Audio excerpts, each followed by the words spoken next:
From Sea to Shining Sea. Jonathan's childhood through young adulthood years. A musician and engineer in the making.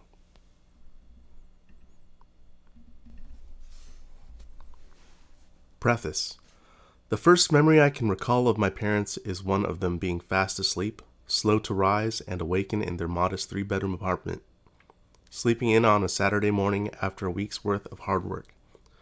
I must have been 2, perhaps 3 years old at the time, and was making my way to walk across their linen bed, preparing to lunge across and jump on top of the bed of springs to jettison myself into the air. As a child, I didn't know any better. We can all recall those memories as kids wanting to explore and do what was fun, a feeling that most adults all too often forget to do when seeking to enjoy themselves. It was the 1990s, I would say 1993, as this was a short time before or after our first trip back to their homeland in Southeast Asia, or more specifically, about 2 decades during the aftermath of the conclusion of the Vietnam War, the fall of Saigon. My parents are ordinary, common folk among the Vietnamese refugees residing in the United States. If you asked any of their friends and family while they were growing up in Saigon, or while I was growing up, they would not have guessed that their son would now be writing a memoir and novel based on his life and theirs. At the time of writing, I am now 34, going on 35 years old, a young adult approaching midlife.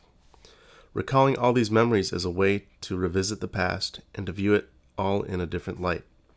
I had forgotten so much of what made me, what makes me tick, the memories and the experiences that have formed and shaped me. Believe me, I've had a quarter-life crisis at 25, and now that I'm 35, the midlife crisis is beginning to onset as well. You might be wondering, what am I going to take away from reading this memoir, this book? I'd like to let you know that, of the time of writing, I have become an electrical engineer, a lab technician, the first in my immediate family to graduate from a 4-year state college, which took me 6 years total after fumbling around, have worked for electronics and tech companies such as Analog Devices, International Rectifier, and contract work for both Google and Meta Facebook.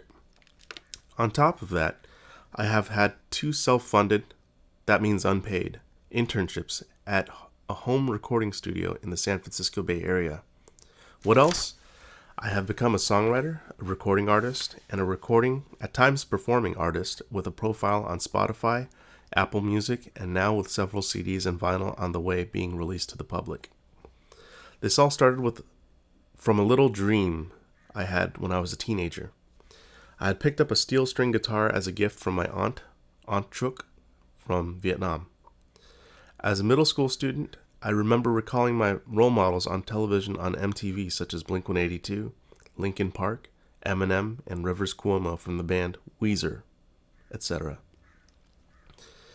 This dream then morphed and evolved into wanting to escape the rat race that has eclipsed the American dream. How do they do it? How do all of our role models and heroes manage to create the life that he or she wants and become the living definition of a desert oasis on Earth? How to create paradise so that you wake up every morning looking forward to the work you are set out to do instead of dreading to wake up? The first step is to have a dream and to not let go of it, no matter how difficult it gets. The second step is to realize that you must fixate and stay firm on that vision, yet be flexible on how to get there. Flashing back to the original scene this chapter started on, I had jettisoned myself from the springs of the bed in my parents' bedroom.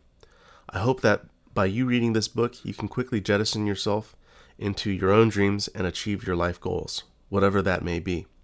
Perhaps you would like to become an engineer, perhaps you would like to become a songwriter, or both.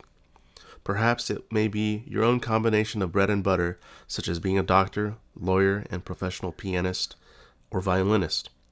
You could be a football player and a real estate investor, investing in the factories of making of sports goods in developing nations, or a veterinarian and professional dog walker. There is no end to the possibilities that can fuel your drive, especially when you're passionate about both the trade and the hobby that make it possible for you to earn a living. Also, I would say that when you are indeed passionate about the work you do, there's no need to motivate yourself to want to work because you will already want to do it out of your own personal interest.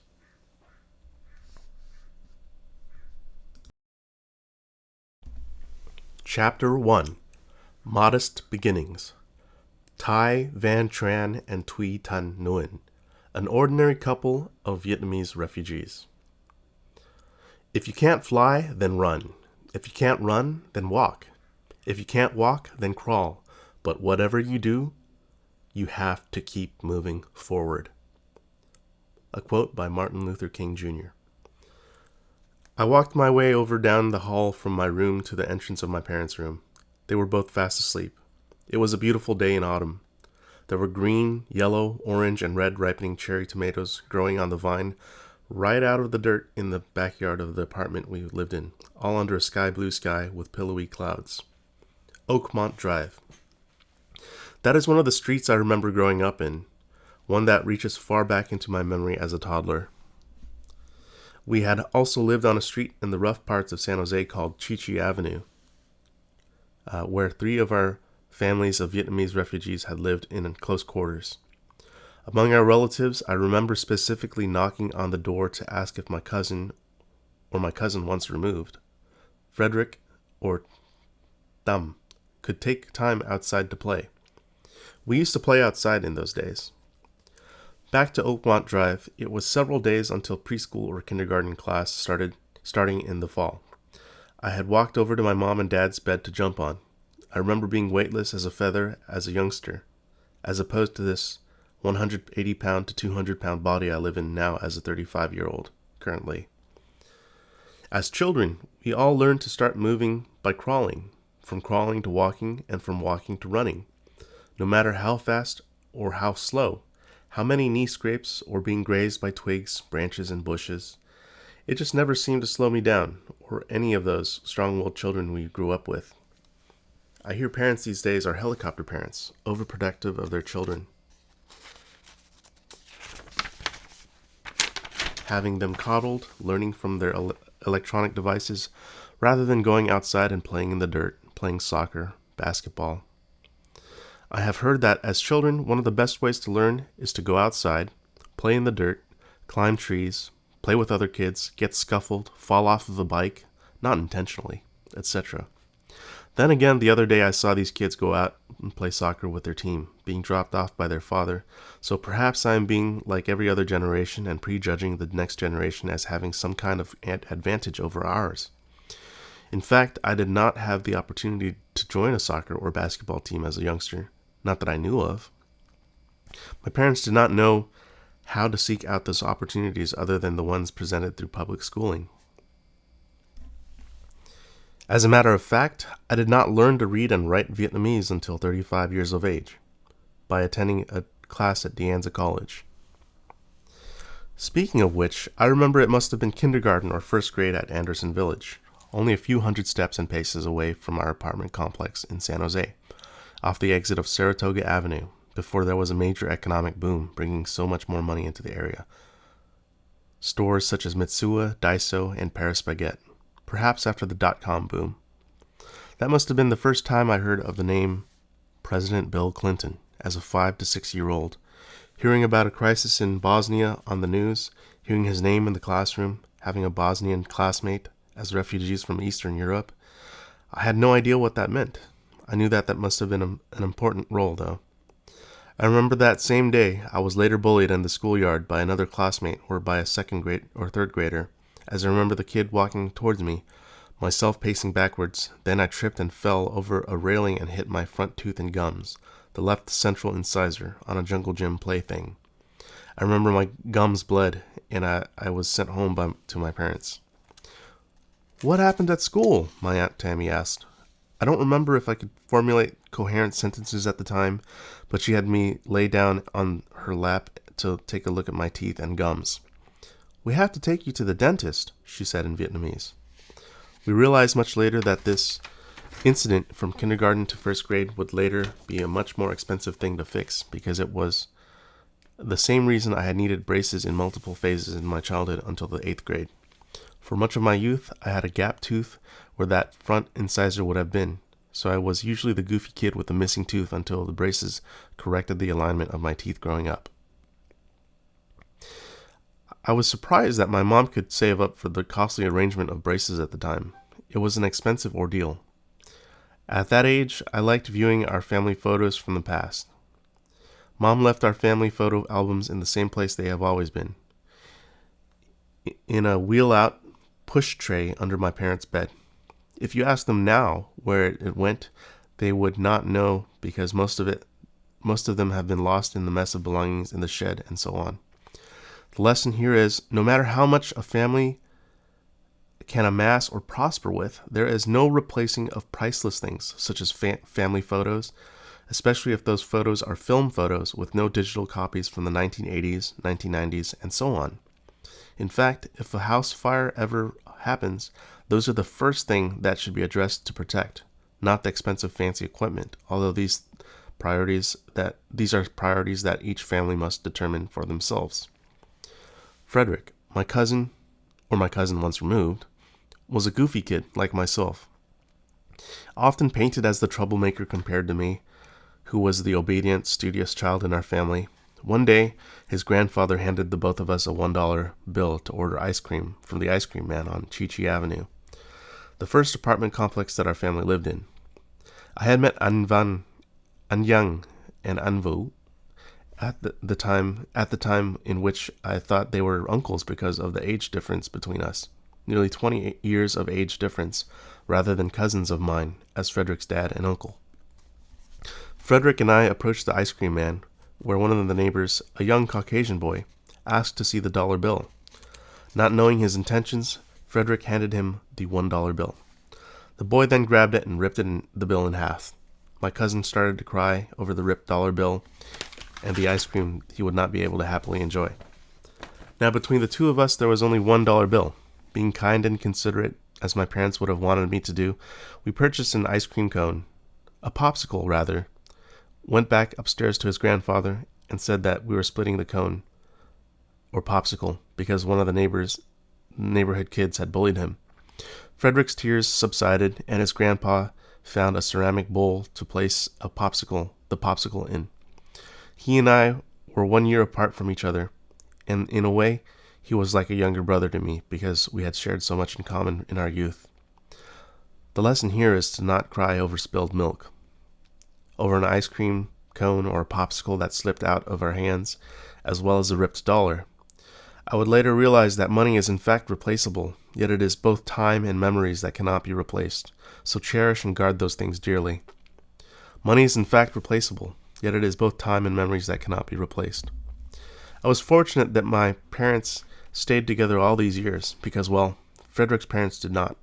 His father, Anyang, had stayed together with his mother, Elisa, for several years, perhaps up to 5 years into his childhood, before the split up happened.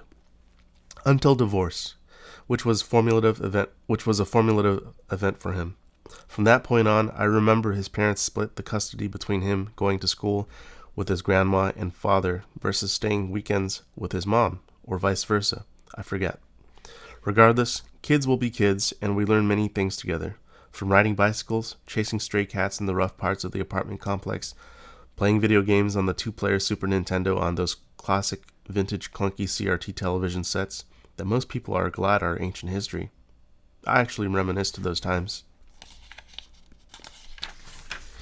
Those film photos and CRT TVs are artifacts from that time long ago, though it did not seem that very long. My family, although ordinary in my own eyes, would later reveal itself to me as one that could be retold to future generations as a lesson of the familial ties that cannot be broken. Almost similar in a way to Amy Tan's Joy Luck Club. A quick glance at this family and one would think this is an ordinary family, one that experiences both the highs and lows of success and failure, of wealth and poverty, of joy and sadness, all that except with a yellow tannish face and dark jet black hair. There were many times that I was convinced we were American, proud to be living in the United States, yet with the few encounters with discrimination, as well as nearly all people experience, did set that feeling off course. I remember one of the Hispanic children, Luis, motioning with his hands and fingers pulling the outer sides of his eyes as to accentuate the almond-shaped chinkiness of my own eyes. I knew he was joking and jesting, although it did remind me that I was different. As with all children, we learn through our environment, through our parents, from our parents, from television, from society. That was about the same time that in class we were just learning about Dr. Martin Luther King Jr., who espoused equal rights under the law for civil rights and to be treated by one's character rather than his appearance. Dr. King, who is to be remembered and live beyond his famous I Have a Dream speech in Washington, D.C., oddly enough, was assassinated for teaching a fundamental tenet that we all expect of each other today: to be treated by one's character rather than his appearance. It was that same year that I had befriended a Filipino girl in second grade named Eliza. She had a younger brother named Christian with a K. She was in the same class as me, and I realized I would walk her home every day because she lived on the same street as me, Oakmont Drive. From what I remember, I waited for her parents to crack open the door for her to return home safely. That is a lesson for the younger gentlemen out there that chivalry is not dead. If you've ever watched an episode of Kids Say the Darndest Things, you'd laugh at our conversations. We're both Asian. What a coincidence. I have no idea how that conversation arose as we were crossing the crosswalk, yet it was one moment that lasted a lifetime with me because she was my closest female friend, and perhaps the first friend of the opposite gender. That was just about the same time I met my best friend from K through 4, or kindergarten through 4th grade, whose name is Michael. Michael Son. If I remember correctly, he was Japanese. He had introduced me to all things Japanese animation, including Batsumaru, Pokemon, and Dragon Ball Z. We had spent many lunchtime breaks together at public school. Grade school trading his cold lunch, often an egg salad sandwich, prepared so well and meticulously by his mother, for what my parents have prepared for me, the school's hot lunch. This was our very first understanding of what it was like to trade items that the other had wanted. Had we been in a different setting, a different time, I do not know if we could have made the same trades and barters for the items we wanted. Now that I look back upon this time, I greatly appreciate the experience of trading one item for another, having also learned from the Nintendo Game Boy Pocket Monster trading card game, Pokemon. It seems trivial, silly almost, to attribute such a skill to a mere video game, yet we take for granted that most of the world's disagreements are based on how items are traded, or how an economy works, philosophically, if you think about it on a deeper level. One nation does not want to trade with another hostile nation nearby or across the globe because of so-and-so beliefs, so-and-so types of goods and services, or much more complex things. Well, that may be beside the point this early in the book at such an early age. To think that there are and were children of Vietnamese descent like me in a land far away that have not grown up to understand what a free society where free trade can happen, can come and go, and so on. Which brings me to the point. One of the wisest things my parents and aunt and uncle have done for me at such an early ages were to introduce me to a third world or developing nation, such as both Vietnam and Mexico at the ages of 3, 6, 9, and so on. It takes a while for children to process, especially those as entitled as the ones growing up in first world or developed nations, though I think it gives perspective and it humbles the child into thinking that he or she must do whatever is possible to succeed in an ethical way, not only for himself or herself, but for his or her family and the greater benefit to the rest of society. I remember visiting Vietnam at the age of 3 years old, before kindergarten, and after such, at 6 years old. Both were the first, second, and last time that I had ever met my maternal grandfather. My grandfather was a good, jolly man. He was a tailor and tailored suits for other men in Vietnam. He did so in the style of Italian or Western suits and ties, as I've heard from my parents. I suppose that was a way of introducing the new world to the old world, which I think was a wise and noble thing to do, especially since he did want to marry my grandmother and start a family with her, and of course needed a profession. I only heard about these stories after the fact, because it was my mother's generation of 12 brothers and sisters that were hit the hardest from the impact of communism, or the Socialist Republic of Vietnam, which reigned in via President Ho Chi Minh. Before this book gets too political, I'll let you know that my grandparents on either side of my family were particularly well off in context of the developing world. My paternal grandfather was a mechanical engineer, in which he had his own professional shop front, which he passed down only to his youngest child, or Uncle Lai, Chu Lai, who remains in Vietnam to maintain the family business. My maternal grandfather was more stylish. He often wore a fedora top hat with his New World clothes suit and tie, with or without a blazer suit and white button-up dress shirt, rather than traditional Vietnamese clothes and ao dai. Believe it or not, I remember him having a particular swagger, which was uncommon in Southeast Asian men at the time.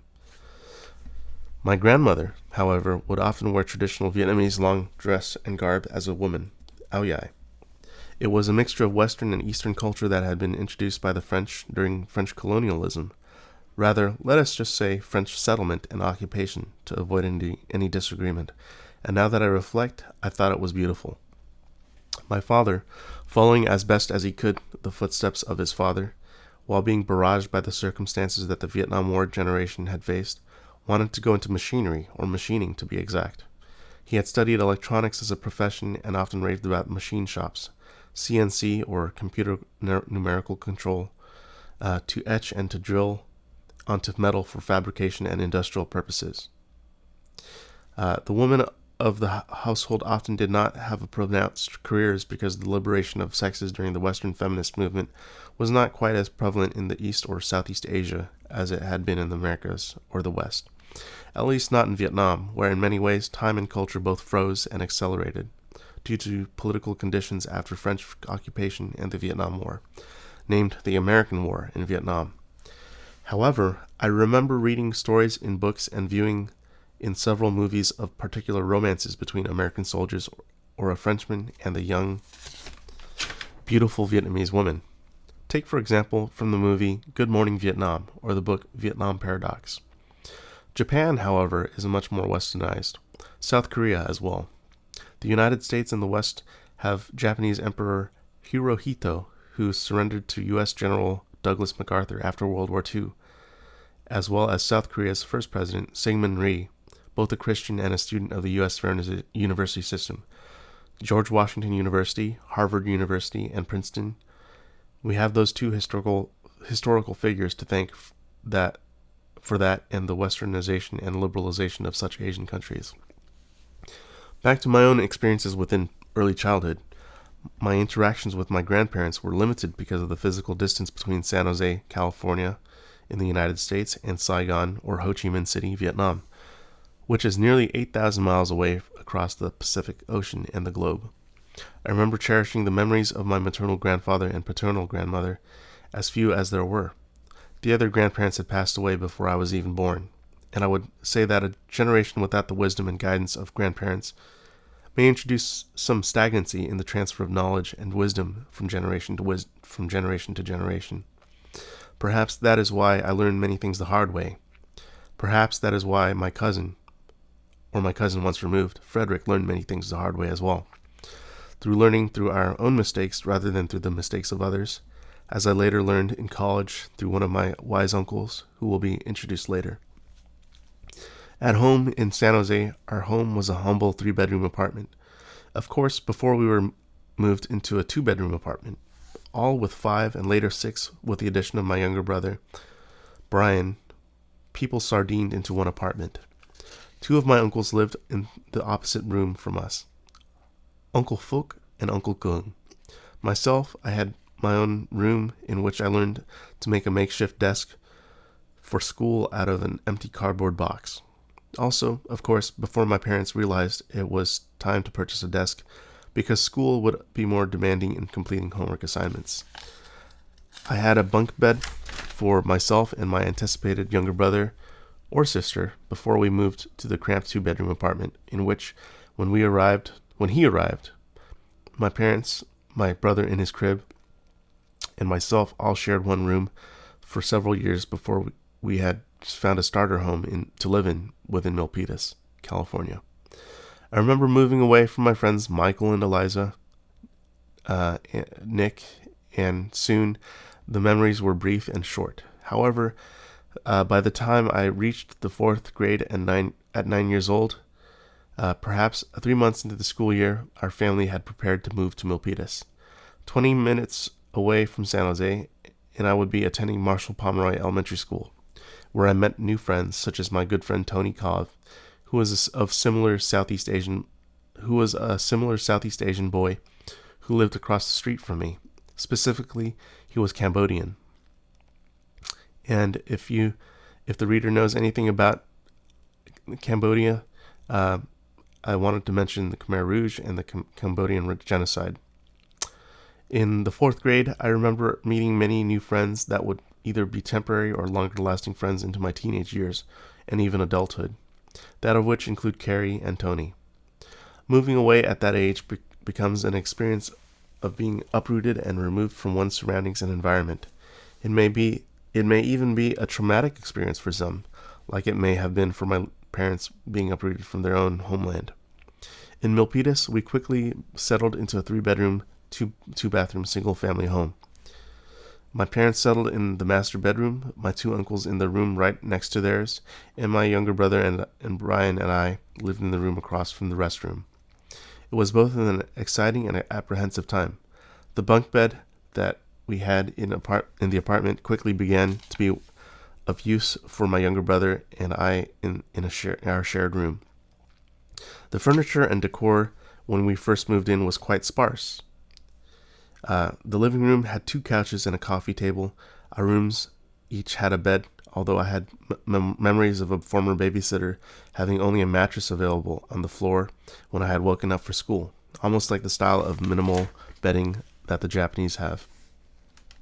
During the holidays, we even managed to have Mom purchase a Christmas tree with lighting to put gifts under, although during that time I remember money was as scarce as it was when my family had lived in the apartments. For that matter, from my memory, I remember food was not to be taken for granted, and my parents taught me not to throw away food unless completely necessary or it had gone bad. This may also be from memory of visiting Vietnam at 3 years and 6 years old. I remember that there were hungry children on the streets. Impoverished, our family of 3 had finished a meal at an outdoor dining hole-in-the-wall type of place. One that today's late Anthony Bourdain might recommend. After finishing our food, there were children that swooped in to finish the scraps of food. At that age, I had seen how poverty can affect children, yes, ones that were close to my age as well. This reminds me of a scene from the movie Slumdog Millionaire, in which Dev Patel, the actor, as the main character of the movie, is in India, and there are children in need that cannot escape the vicious cycle of poverty and even become part of the sort of gimmick or conspiracy to coax money out of visitors and tourists. Well, I believe it was a genuine need. That moment, although it only took between a few seconds and under a minute, lasted with me for an entire lifetime, seeing what struggle looked like to the outside eye. I think that was part of what drove me to work so hard in academics and later the other fields I currently occupy. It is enough to either send you a wake-up call or light a fire under you that reminds you have to try as hard as you can in school, work, and life, or you could potentially and literally starve, as I empathize with those unfortunate children. I do not think that type of experience is for everyone out there, as it can be a sad thing to witness and experience. Although witnessing a healthy dosage of struggle and poverty can be an eye-opening experience and put some perspective in the grander scheme of things.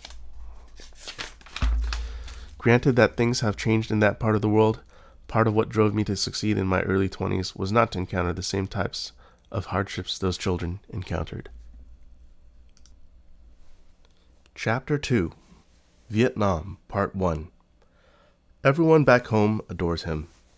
Although I could hardly remember the experience of the flight from San Francisco to Saigon, Ho Chi Minh City, Vietnam, the memories from Vietnam were as vivid today as they were in the past. It was humid. There was a warm to hot dampness to the weather nearly all seasons of the year. Indoors, outdoors, in the city, out at the beach. We must have been there during the summer.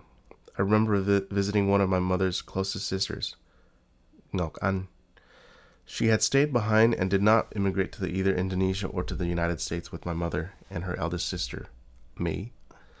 They were and still are very close, from writing and penning letters to each other, often in the past, before email, before social media, and before Cisco internet routers and Facebook Messenger made it much easier to communicate across long distances.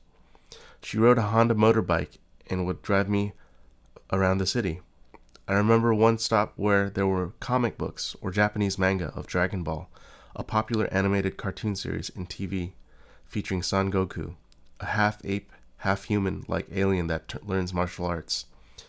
I suppose this was one aspect of Japanese pop culture that was popular around the world, whether it was in the US, in Vietnam, translated to Spanish, and so on.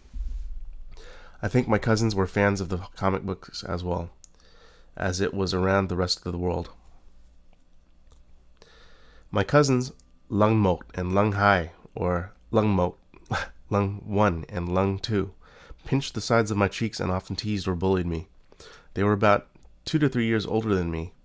In fact, I remember one instance in which the two had bullied me so badly that I fell down the flight of stairs, head first and arms breaking the fall in front of me at our grandparents' house. I had received so many cuts and scabs on my arms and knees because of that. It was nearly a traumatizing experience. The rain weather in Saigon, Ho Chi Minh City, Vietnam, is not to be underestimated, in which the rain in Northern California can be from a light drizzle to heavy storms.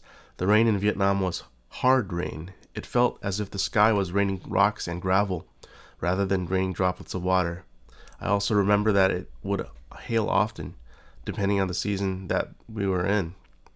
Though the streets were full of dirt and dust, the rainwater would clear some of that away, while in other parts would make it extremely muddy.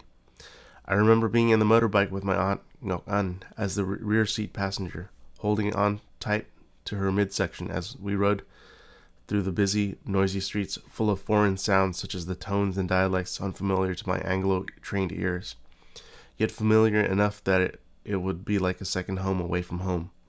The streets were also busy, full of sounds from the beeping and honking of motorbikes, with very few automobiles such as the Hondas and yellow taxis around. We would wear rain gear and raincoats to avoid getting our clothes wet.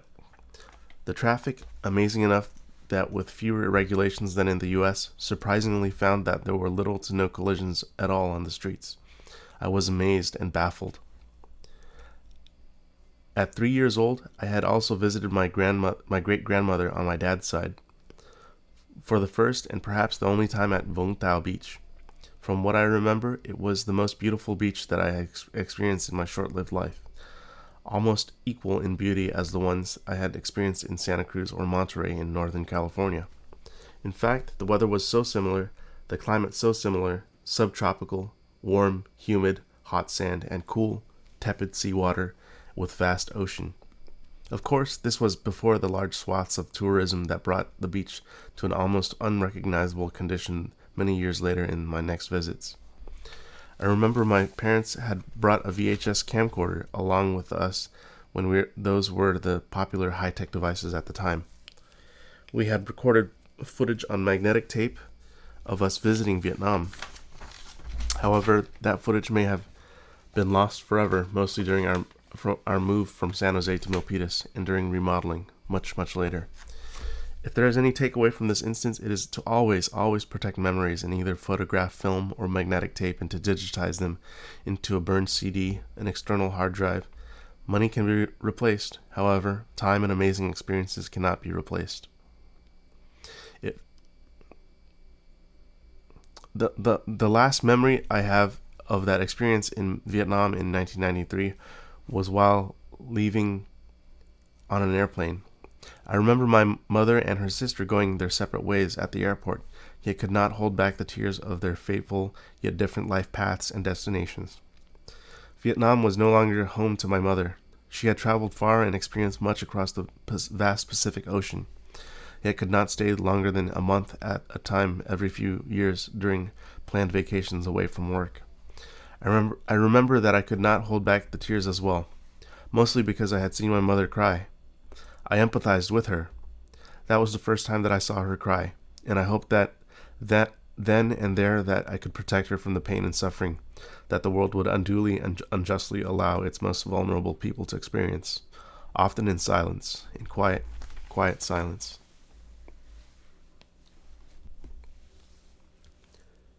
Chapter 3. Childhood. From a promising, gifted student to a hard-working, yet often neglected lonesome boy. Living in San Jose felt like a brief memory, only a minute or a sliver of our family's experience living in the San Francisco Bay Area. San Jose is known as the heart of Silicon Valley, home to the world's greatest semiconductor, integrated chips, and computer parts industry. In the near area are companies such as Apple in Cupertino, countless semiconductor companies as well, as depicted in the movie Pirates of Silicon Valley. Our move to Milpitas was the most pivotal, if not impactful, experience of my life.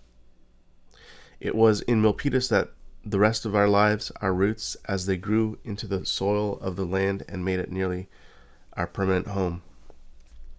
At my current age, 35 years old, I continue to find it quite impressive that both my parents had worked and saved enough money to muster up the funds to purchase and present a down payment on a starter home, a 3-bed, 2-bath home, about 1,600 to 1,700 square feet in Milpitas. I remember window shopping with my family for the perfect home. I was perhaps between 6 to 8 years old at the time, with my newborn baby brother in my mother and father's arms. I did not know or care about how the house was bought, or how big it was. I just knew that my parents had worked very hard, and they saved up enough money to purchase a home. I realized at a later point in my life that they did have some help. I will explain. Since the younger of my 2 uncles living with us had a mental handicap, a condition called pseudobulbar affect, due to being assaulted and beaten in the head prior to either myself or my younger brother being born. He did receive some government assistance in the form of Social Security income, or SSI checks. My mother, since she was his caretaker and legally his guardian, would have him help assist pay down rent and mortgage, that is, before his condition worsened over time. While he was still healthy and well-mannered, he worked at McDonald's off Berryessa in San Jose. He was my favorite uncle and in ways my best friend within our family unit. I remember while we were still living in San Jose, he would often invite me to take the VTA, or the public transit, to go to Toys R Us, where my friend Michael had inspired me to purchase a Nintendo Game Boy and Pokemon Blue or Red pocket video game. On the bus rides, as well as at home, he would often laugh out loud in bursts and spurts due to his illness. People found it odd, although I enjoyed his presence, as he was family and he cared about his nephew enough to take him on a trip to the toy store at 5 and 6 years old. Dad worked in computers and electronics at a company in Milpitas named Cume and Wyse, W-Y-S-E. Mom worked at Western Digital, and later for a medical devices company called Memory Corporation and Medtronic. They were both wage earners, in the sense that they were talented and skilled, but since they did not have college degrees, were put to work as laborers, either in the assembly line or as test operators. The hours and shifts were long, between 8 to 12 hours a day, a regular shift or a swing shift, in which Mom left for work in the afternoon and returned home after 10 p.m. I remember, even as practicing Buddhists, that my parents made the effort to celebrate Christmas here and there throughout the years so that we would feel part of mainstream American culture. I remember that in the corner of our living room of our humble starter home that I would fall asleep under the Christmas tree, hoping that there would be gifts from Santa Claus. There were often no gifts, as my parents would say we could not afford expensive things after a large purchase such as the home we lived in. That, and I had been accustomed to not getting the things I wanted when I was younger already, because we had the experience of either not having enough stockpiles of food at home when we lived in the apartment versus not always receiving the toys I wanted for Christmas. I remember the first week at school at Marshall Pomeroy Elementary. I had attended class with Miss Roniger, a young blonde woman, perhaps in her 20s or early 30s. I introduced myself to several students assembling themselves outside of class in two parallel single-file lines: Jared, Enrique, Tony, and Raymond. They invited me to play foursquare and wall ball together. It was also during recess or PE, physical education, that I met a similar-aged boy from Miss Handy's class, Tommy Pham, who would later turn to be a friend of a friend with a rivaling nature. He invited me to walk to near his apartment to purchase grilled hot dogs at a restaurant named Joe's Hot Dogs. We often competed regarding who would be able to draw Dragon Ball Z characters well. He had a somewhat raucous nature, and it seemed that I easily irritated him, which confused me. I didn't like feeling like that. There was even one point where I began to ignore his behavior towards me during recess, in which he believed that it was me being either contemptuous or dismissive of him. He went up to me and asked, "So you think that you're better than me?" I did not answer. He got on my nerves by the mere fact that I got on his nerves. This would be one of multiple encounters with schoolyard bullying that I faced, at times from Arno, and at times with Tommy overall being difficult to work with and being argumentative or combative. Perhaps there was trouble at home, perhaps he just did not like me deep down. I knew I had my own troubles at home, however, I did not like to take it out on others, especially my classmates and friends. During 4th grade and around that time, Tony and I were neighbors that lived right across the street from Pomeroy Elementary. He often invited me over to his house with other classmates, including Matthew, Danny, Arno, Tommy, and others. We would play video games such as Dynasty Warriors, kick the can, and wrestle in the living room, doing things that boys do. It was during this time that I had formulated one of my closest bonds ever to have been made in my childhood. Tony was the athletic one, the one that girls liked, and I was the sidekick and at many times the nerdy one. His parents enrolled him in football, American football, which I did not really understand at the time because my family did not watch football on TV. That was one advantage that I never really grew into because I think his parents understood that Americans love football. That and growing up in a Buddhist family, I did not understand why several of our peers and classmates had grown up in Christian families. An early understanding of all that, a knowing even, would have helped in integrating into overall American society much more quickly. The 4th grade had flown by very quickly, mostly because my family made the move and started the school year in November of 1999, which shortened the year. I remember visiting the Spanish-Mexican missions in California and learning about the gold rush of 1849 during a field trip, as well as having a blast learning about Japan in a country report. Time flies when you're having fun. Chapter 4. The Musician of a Working Family by Chance. He plays that melody on alto saxophone to soothe the blues. It was in the 5th grade that things truly began to change in my childhood. I recall becoming more attuned with my own emotions, having more meaningful conversations with my peers and classmates, and for the first serious time, picked up a musical instrument, namely an alto saxophone. That arc began when I had realized I had the biggest crush on the bookworm of the class, perhaps the smartest girl in class. There was nothing particularly overly physically attractive about her, other than the fact that I thought she was cute. More specifically, her bookish personality, with her bob cut and thin-rimmed eyeglasses. She played clarinet. I do not think she even noticed me in the beginning of our 5th grade class because I did not stand out that much. There was nothing particularly overly interesting about me. I went home and spoke to my father. Although close enough, was still somewhat of an estranged individual from my life because of his work schedule. When he returned from work, there was not any conversation between father and son.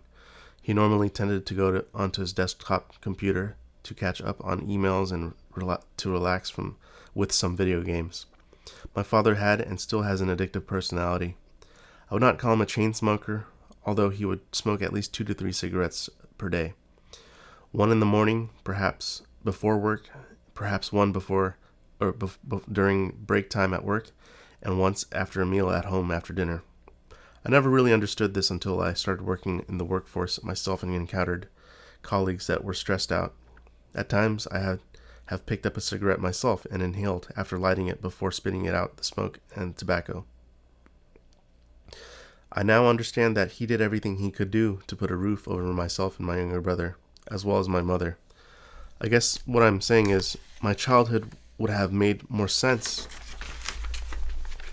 if Dad had paid more attention to my emotional needs as a child rather than doing the minimum of feeding and clothing us.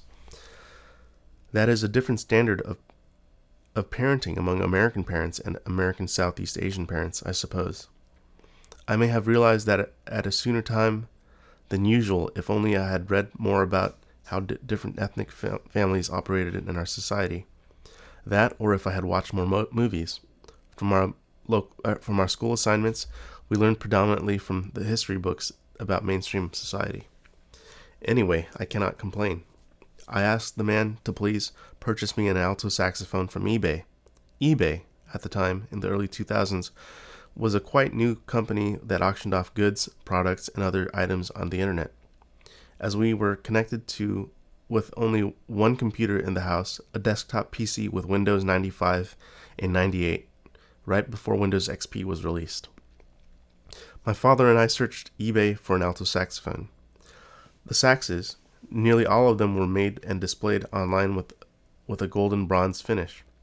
Not that I had wanted one that was different for the sake of being different, but I liked a few of the ones that appeared in silver on eBay. It must have been between $200 to $500 for the instruments and the carrying case.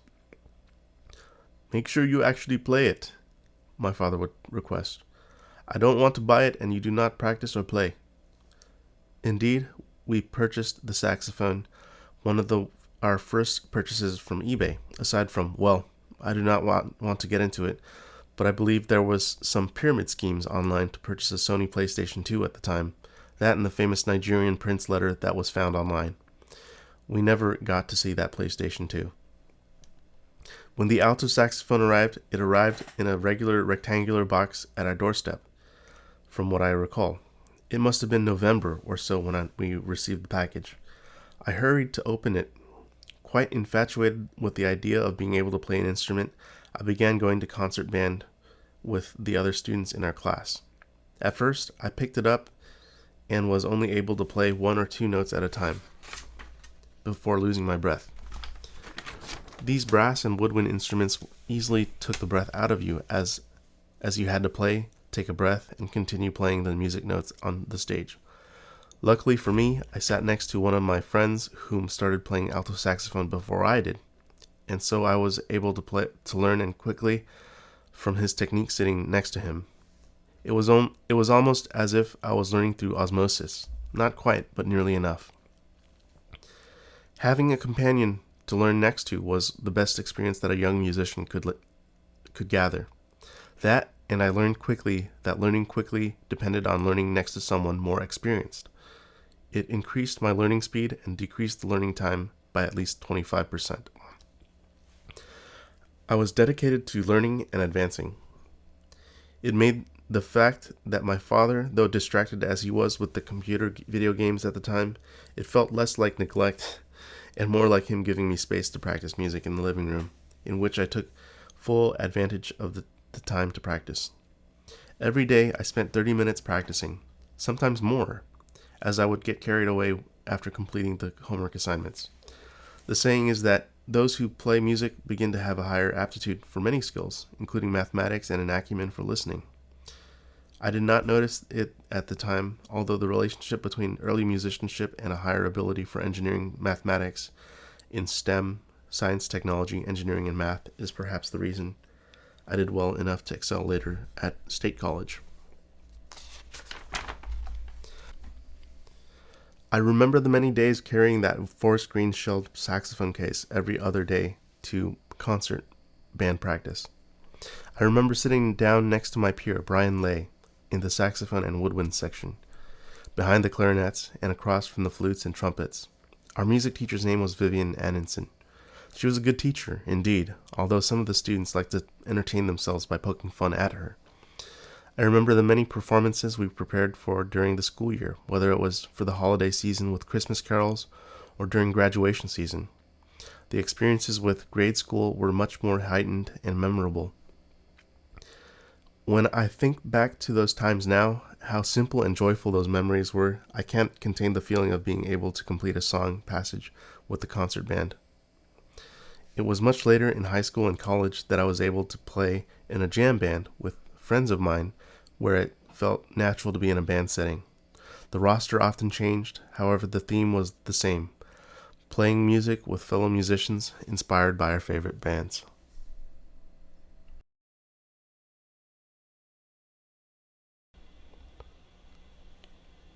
Chapter 5: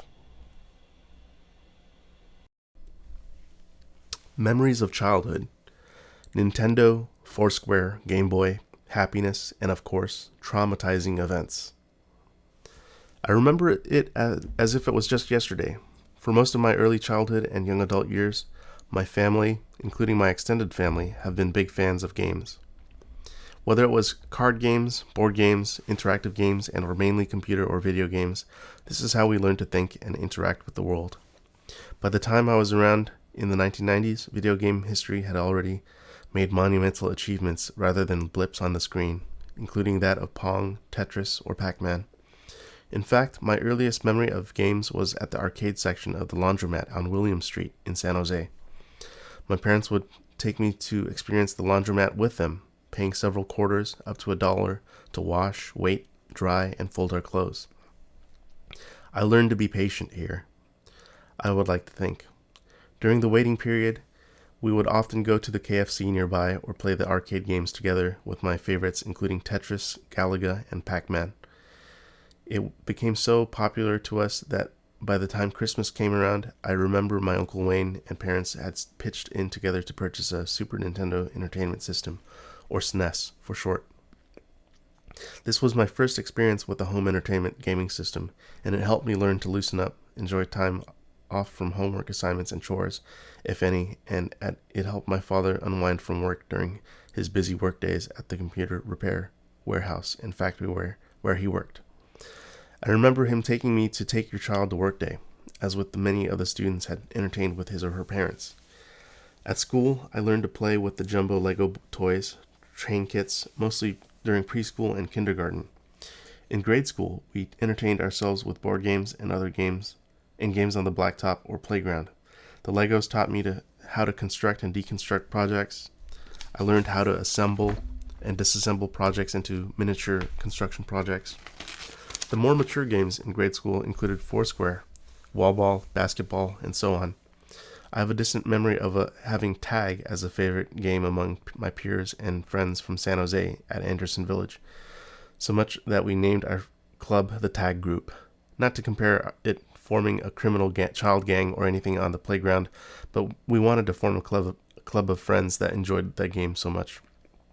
Think of The Little Rascals, a movie that featured several grade school aged children getting into mischief together, with funny moments and antics to remember for a lifetime.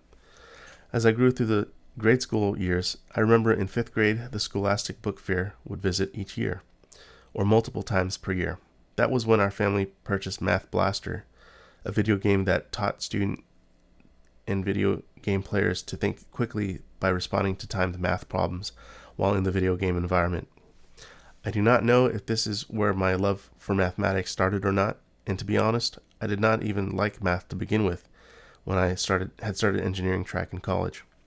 All that I knew was I was decently good at math, and part of me wanted to fulfill that Asian stereotype of being good at math, which was less common in Southeast Asians. It became a self-fulfilling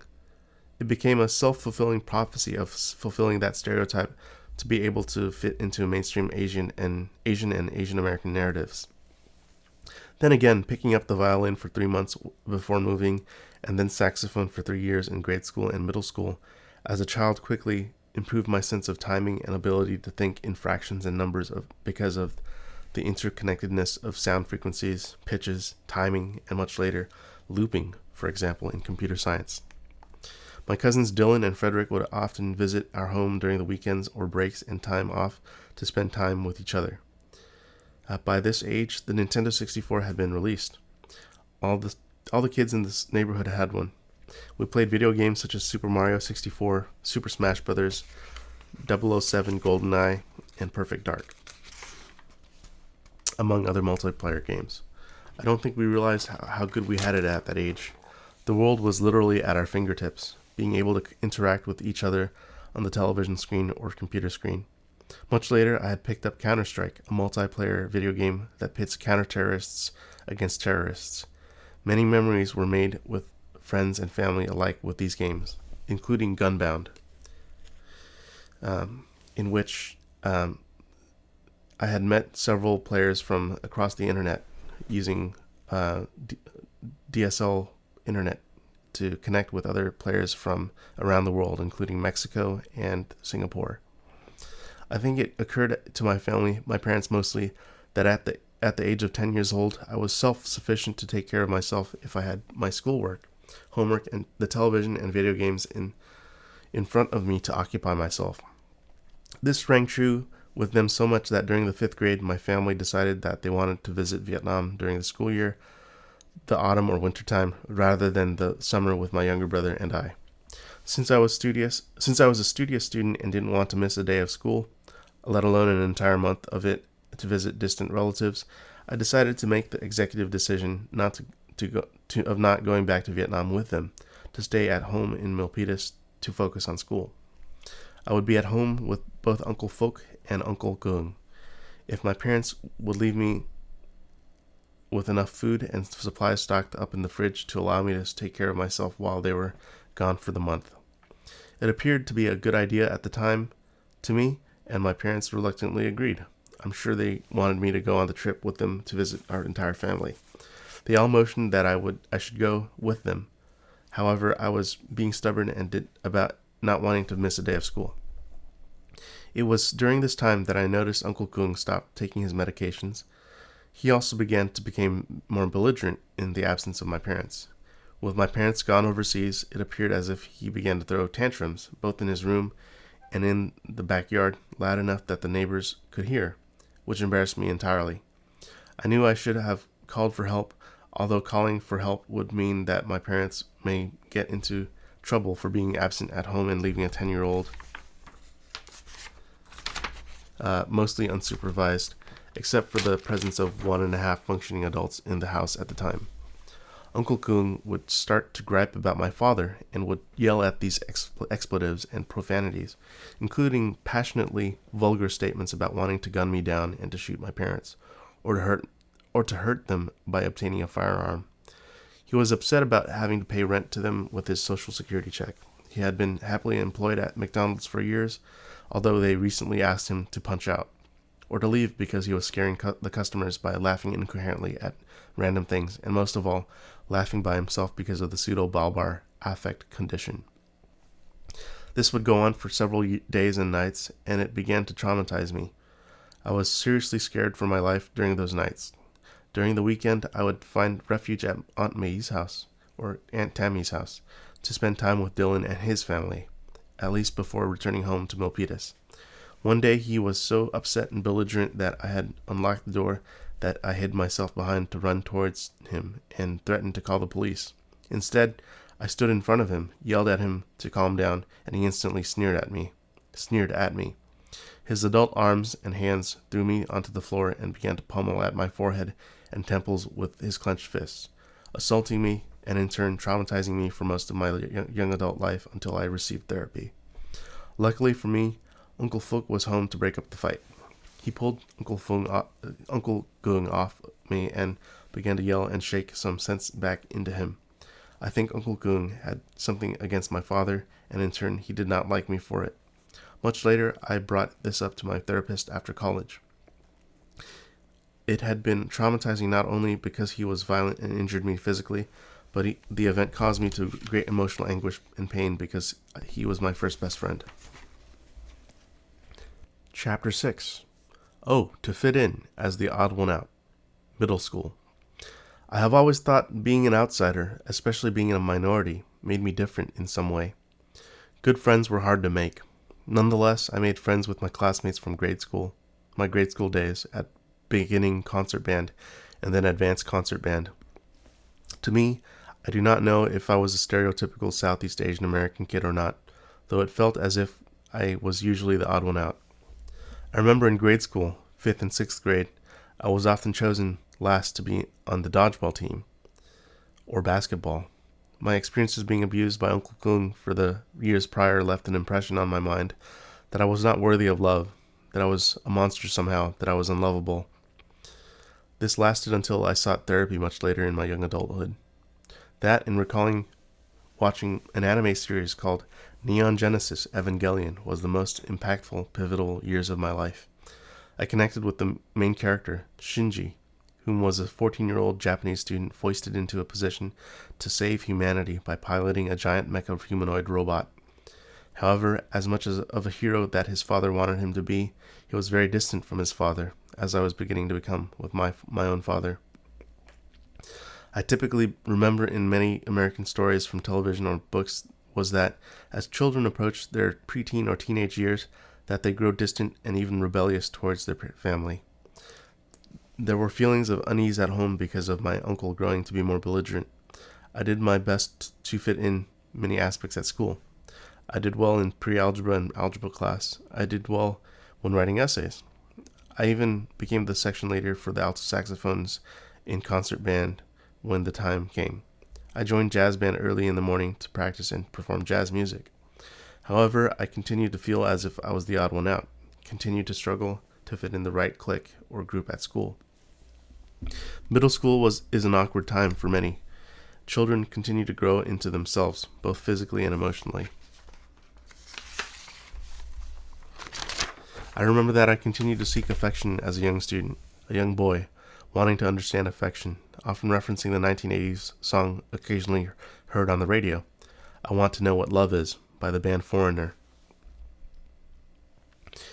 It was not that I was completely remiss of the feelings of familial love or brotherly love, as I would receive this generously from my mother and her sister, almost like a second mother. I think my father was not fully adept to showing or giving love after a certain age that I had grown into. Then again, he was not fully assimilated in the U.S., had grown separated from his own father as well. That and the fact that I had occasionally been bullied at school, or the fact that Uncle Kung's condition was worsening over time. With glimpses of belligerent behavior, there was truly no haven for me at home or at school in middle school. What I had sought through familial love was also started to bud as seeking affection from female classmates, one of whom I call a good friend now in my late 20s and now in my early 30s, one of the more intelligent young women I had encountered in middle school and high school, a clarinet player, Katerina. Katerina, as I had befriended before beginning to have an infatuation for her, is Chinese American, in specifics with origins from Shanghai. Shanghai being the city that was colonized in China by the British Crown, apart from Hong Kong. I found her to be intriguing and stimulating to talk to on AOL Instant Messenger, as well as finding her attractive. I liked that she appeared healthy, plump even. She was kind, intelligent, well-spoken, well-read, and eloquent, at least, until one day on Instant Messenger that I confessed my feelings for her. Then she became quite distant and even began to avoid me during class. That was the worst experience. I suppose that's how middle schoolers address these experiences and situations they do not fully understand. What do middle schoolers know about feelings anyway? I had not understood my own emotions at the time, without the proper guidance from my father because he was not fully particularly very articulate or had a way with words either. All I knew was that he loved, or at least said that he loved my mother, which being the case was on turbulent waters in middle school because, especially when she found out that he had been emotionally yet not physically cheating on her by writing emails, quite a new feature on the internet, to his first love from Vietnam, too. I remember that experience of discovering that the other woman for my mother was heart-wrenching. I could hear her cry and sob from the other room. I guess this goes back to saying that the grass is always greener on the other side. Here he was, a man that started a family with this woman, my mother, 2 children in deep with her, and he was writing love letters to a woman that he barely knew, or loved the idea of her from his past. I swore that I would not become like my father. I remember I was upset with him. I was angry. Both my younger brother and I heard the passionate pain in her voice, so much that it led her to run to the kitchen one night to grab a kitchen knife and aiming the tip of the blade towards her own abdomen. It was a sad scene to witness and hear from my brother from his room. I know that from the cable news television, there were often stories about 1 or 2 Southeast Asian women that encountered police calls with these women holding up a blade or a machete or some other instrument to protect themselves. I guess that in some alternate universe, that could have been my mom too, unfortunately. She cut herself a very shallow cut on her abdomen, perhaps less than a quarter-inch deep. I could hear my father panic and question her before driving her to the hospital instead of taking the ambulance. It must have been Christmas time, the night of Christmas Eve, if I remember correctly. My mother told me in the car not to say anything to the nurse because she said they might send her away, or something along those lines. I remember she was being sutured up by the nurse, and all I could say that it was an accident. This may have been written out of proper sequence, although I remember before Uncle Kung was sent away to the halfway house, he got into a skirmish with my father in the backyard. Uncle had been having conversations with himself very loudly during the evening time, and my father stepped into the backyard to quiet him down and not disturb the neighbors. Uncle Kung threw a glass of cup that shattered and split my father's eyelid. My father was sent to the hospital, and quite simply, without recalling too much of the traumatic experience, the police came to send my uncle away. It was a troubling time for me and my brother. I knew that we deserved better than what we had experienced together. It was also during this time that I was slowly discovering my younger brother's limitation, cognitively. I had always recalled him being just a tad bit slower than his classmates, that he had some type of attention deficit or developmental delay. I spent many nights wondering how his life would have panned out had he not had a disability. I question if he will find romantic love in the future, being that of an individual who has a cognitive delay. Would a woman find him worthy of love, as I had questioned of myself because of my growing insecurities in my young adulthood? I hate to admit that I did spend several nights shedding quiet tears while my family slept during dusk, wishing that my brother did not have a disability. Here I was, younger than 13 or 14 years of age, and I had been seeing what a dysfunctional family life had been like. From my father's unfaithfulness that I swore not to repeat, from my uncle's mental instability and verbal and physical violence, to my other uncle's poverty and his life choices, and my younger brother's stroke of misfortune in being blessed at birth with a cognitive delay. I know that many of my friends and acquaintances had believed in God while I was growing up. I asked myself, if there was a God, then why would he allow me to experience such suffering? I was saddened by these experiences and long felt depressed about it. These experiences shaped me and influenced my thinking much later in life, propelling me into working harder towards my goals, and even believed to think that it was somehow a blessing in disguise, or it had begun to soften my heart and my compassion for poverty, for sickness, and for the less fortunate, while also strengthening my mind and tolerance for pain. These experiences, I did not think that these experiences would be so up close and up front with front row seats, though. I knew and felt deep down that it was not fair, but I never blamed the world nor God for my misfortunes. If what I had learned in my later years about both suffering and pain being the experiences necessary to build character, I suppose that I was being shaped for a much more benevolent and perhaps humane role.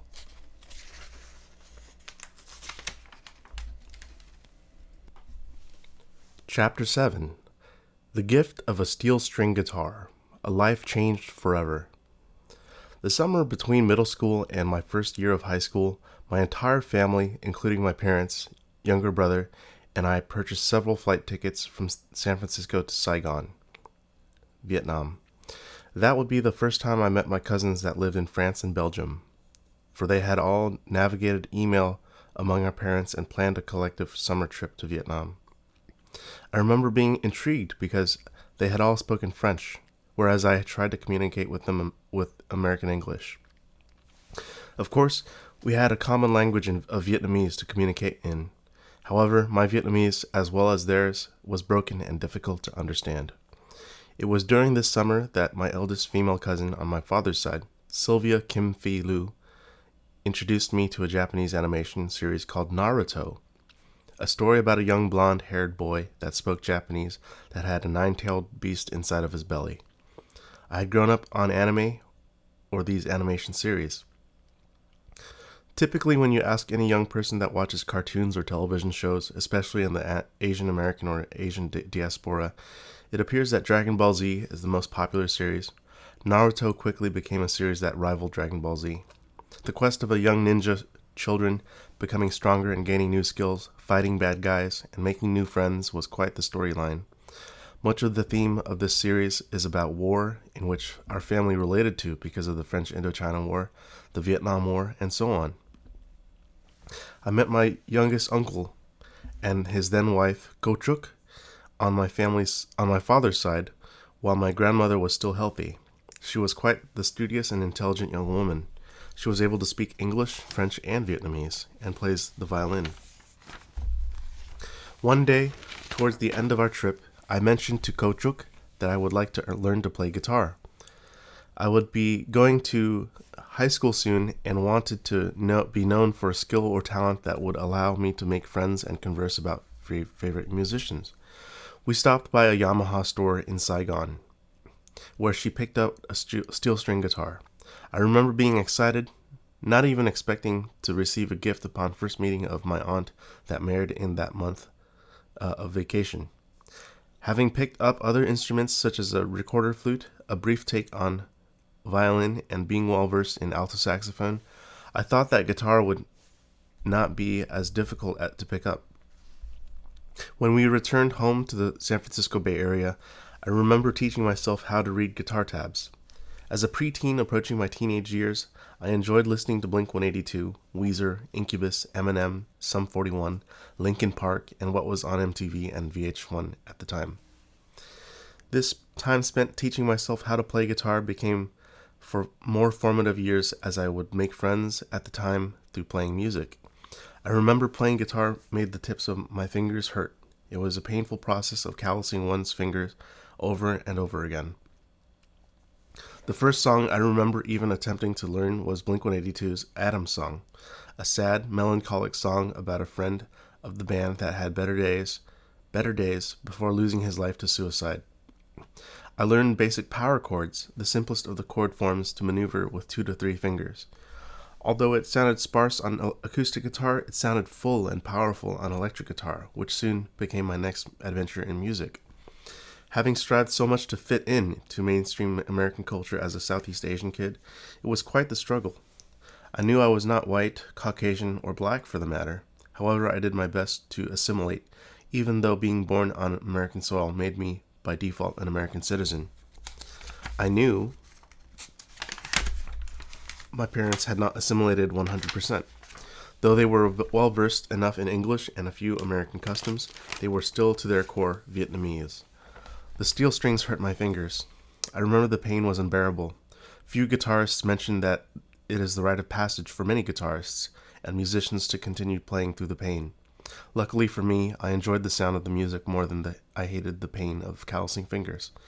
In fact, I know many guitarists actually pride themselves in their fingers bleeding for their art form.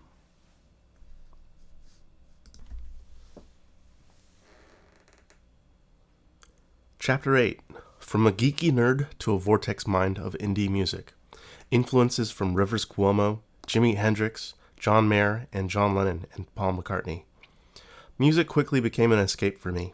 It was a way for me to fit in, even though I felt as if I was never fit in at all. It was either freshman year or sophomore year of high school. I had been teaching myself guitar by reading tabs from ultimateguitar.com. Had I not become a musician, I would have gone into breakdancing or a similar activity, which became an utter failure for me after breaking a piece of glass on the shrine at home in the living room. Music had been an aspect of my life that I had begun to excel in. That, and it made me feel as if I could express myself when words were not enough. There was a song for every occasion and feeling, the ups and downs that a typical teenage life could experience here on the West Coast in America. When I had brought my acoustic guitar to school one day to show my friends what I had been learning, I was encountered by both exuberance and the opposite, insecurity. Tommy, from elementary school, pointed at me and began laughing at me. I don't know why he did so. It must have been jealousy, envy, or the combination of both, and his general detest for me. I remember that was a painful experience to want to share a new skill with the rest of my friends, while being laughed at by someone who called himself my friend. During freshman year of high school, I had been conversing before and after PE class with my friend from middle school, Michael Onicki, and another acquaintance named David Berrigan about playing guitar.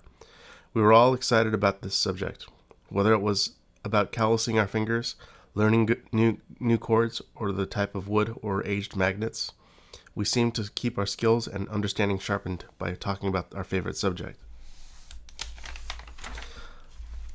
Michael had been offering that both of us apply for a summer job as a swim instructor and lifeguards at the Milpitas City Pool.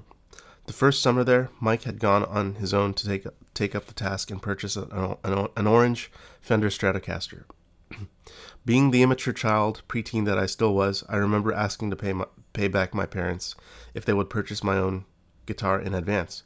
Believe me, it was then on that I learned the value of $1 and the work ethic needed to buy and own things that you want. I purchased a Fender Telecaster and a Fender Bassman 59 reissue guitar amp after working an entire summer for nearly $2,600 or so. All the paychecks together amounted to enough to pay back my parents or purchase the Bassman amp and an electroacoustic guitar. Michael and I spent many days during the school year and during summers jamming. Mind you, we were not good enough songwriters at the time to write and publish music. However, we learned to play chord progressions, how to improv over the pentatonic major and minor scales, as well as on the blues scale. We had both taken lessons with the same instructor from South Bay School of Music Arts, with Mark Arroyo. We bonded over listening to Eric Clapton, Jimi Hendrix, the Black Keys, so on and so forth. Mike and I had an interesting relationship. He was in general much more capable at guitar than me and other life skills, although he would mention that I often kept his skills in check because I would often catch up to his level of playing quite quickly, at least before I broke my 2 fingers on my left hand, my pinky and ring finger one summer during initiation and hazing at the pool. One of the lessons I learned was to not hold on too tightly to any one thing, or else it may begin to hurt me and even do some damage, as my fingers and tendons broke when holding onto a lanyard after a young guy named Adrian threw me into the pool. Honestly, I should have just let it happen. I should have just let go. It's because I resisted that the damage was done. For many summers and throughout the years, I had stopped playing guitar. I had almost given up completely. Although my fingers healed, they both healed incorrectly at an awkward angle. Then I rationalized with myself that I'll never be able to play guitar at the same level as I did when I was jamming with Mike back in the day. Before the injury, you could hear us playing songs from Eric Clapton such as Sunshine of Your Love, Cocaine, not that we did cocaine, ballads from John Mayer's Continuum album, as well as jamming on a few Hendrix titles. I also enjoyed listening to and playing the Beatles, in which I had learned from encountering a young man named Anton Haugen through another friend named Sean Nguyen.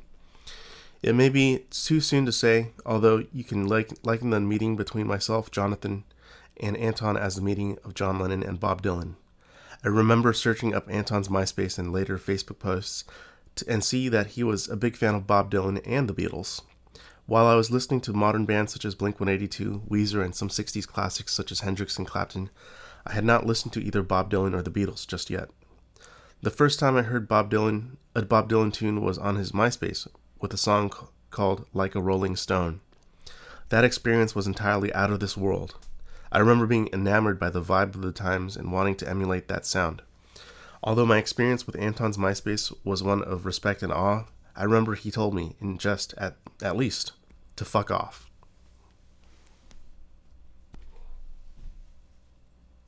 Chapter 9.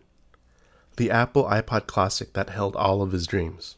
2000s rock music, UK, New York, Canadian music, Americana, and much more. It must have been the year 2001 when the late Steve Jobs announced to the world the arrival of the Apple iPod. I remember the first time my eyes were set on one was when Michael brought his Generation 1 iPod to school at Milpitas High, either freshman or sophomore year.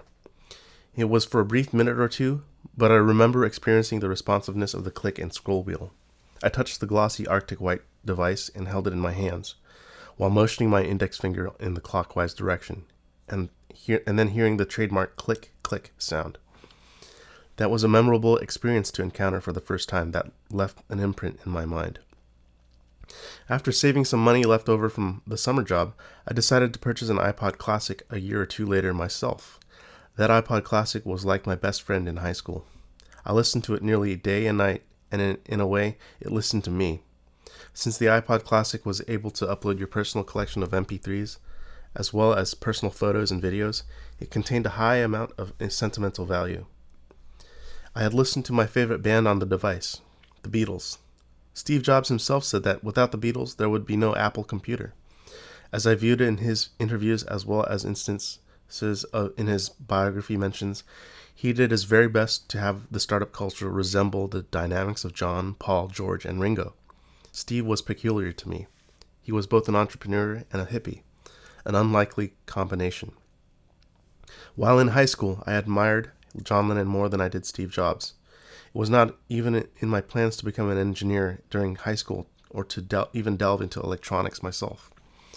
As mentioned, I listened to the Beatles, the Rolling Stones, Bob Dylan, Jimi Hendrix, Eric Clapton, The Who, as well as modern bands such as The Strokes, The Killers, and so on. In similar vein to the idea that you are what you eat, or you are what you consume, I believe that you became what you constantly listened to or viewed. Much of the time, it was, if I was not jamming with my friends Michael, Vincent, and Tommy, I was jamming with Anton, Kevin, and Danny, or Gavin.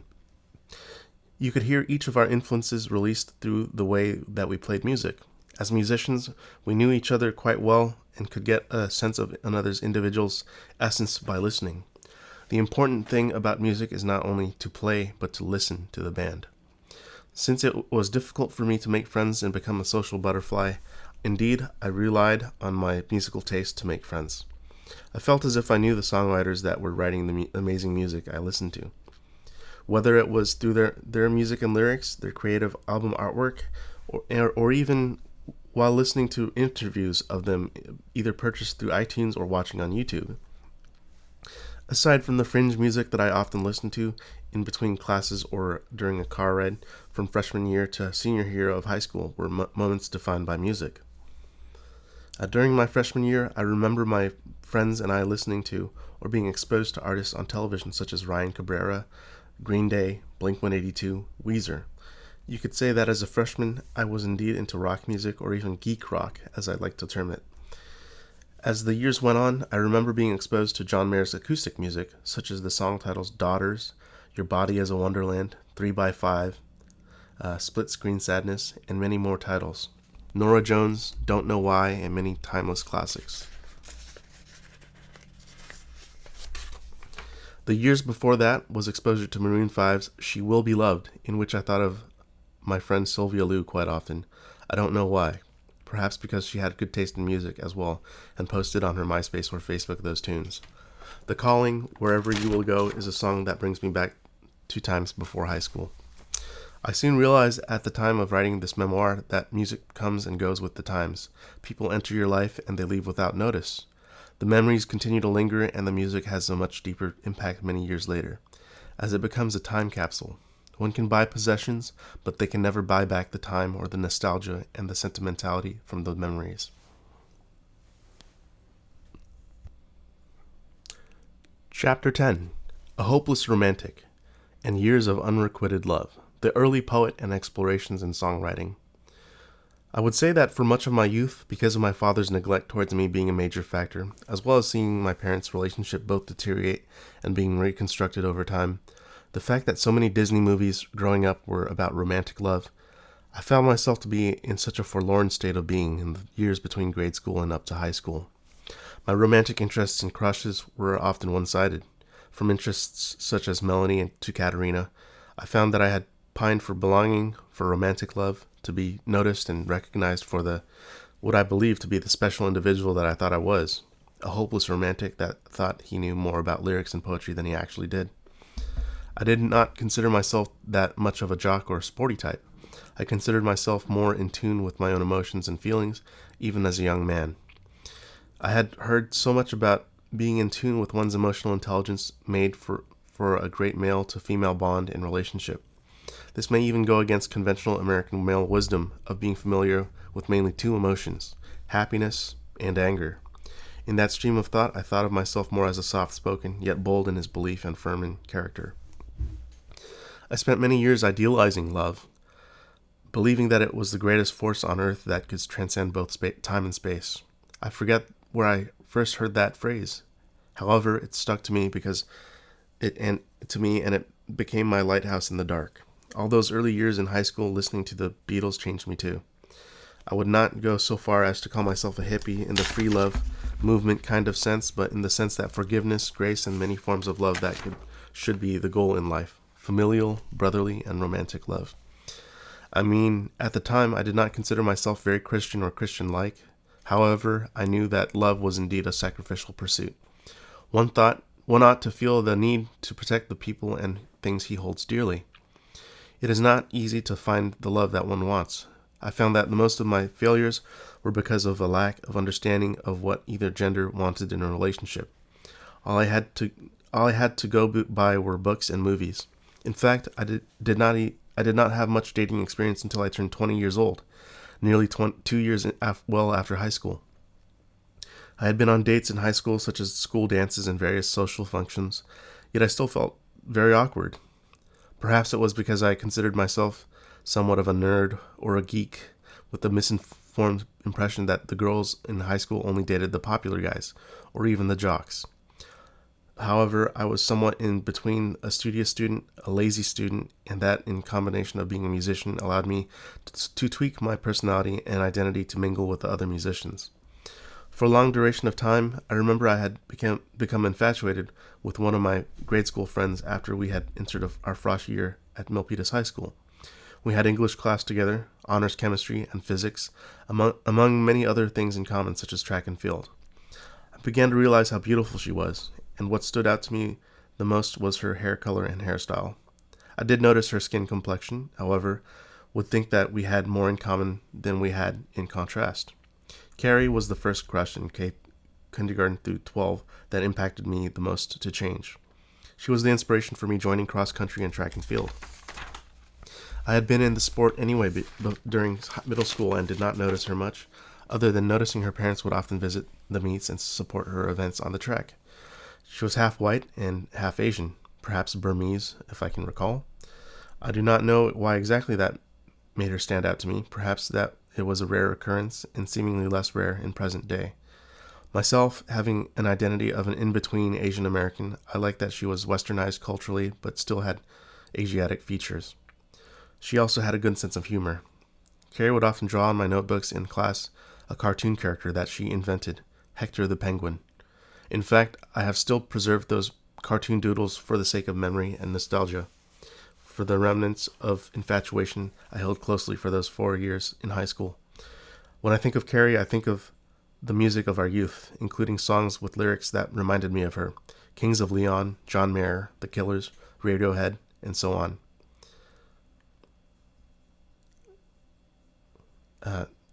Quoted here, "You tore out my heart, you threw it away, Western girl with Eastern eyes, took a wrong turn and found surprise awaits." Kings of Leon, Walls. Radiohead. "When you were here before, I couldn't look you in the eye. You're just like an angel, your skin makes me cry. You float like a feather in a beautiful world. I wish I was special, you're so fucking special." Creep. "Hold you in my arms, I just wanted to hold you in my arms. My life, you electrify my life. Let's conspire to ignite all the souls that would die just to feel alive. I'll never let you go if you promise not to fade away. Never fade away." Muse, Starlight. For most of high school, Carrie became, to me, the crush of a lifetime, though we never really broke the touch barrier, besides going to junior prom together after I had serenaded her an Of Montreal song, When You're Loved Like You Are, except I changed the name Larry to Carrie to have the song more fitting. I remember mustering up the courage to bring my guitar to school that day, walking up to her table and group of friends with my friend Marlon on egg shaker percussion, and then seeking her out in the crowd. I performed that song in front of all of her friends while they had smiled and took in what was unfolding. This 16 turning 17-year-old in high school, a Southeast Asian American boy with a head full of jet black hair and tan skin that was scared to death of rejection, yet was emboldened by the thought of going to junior prom dance with his biggest crush since freshman year of high school.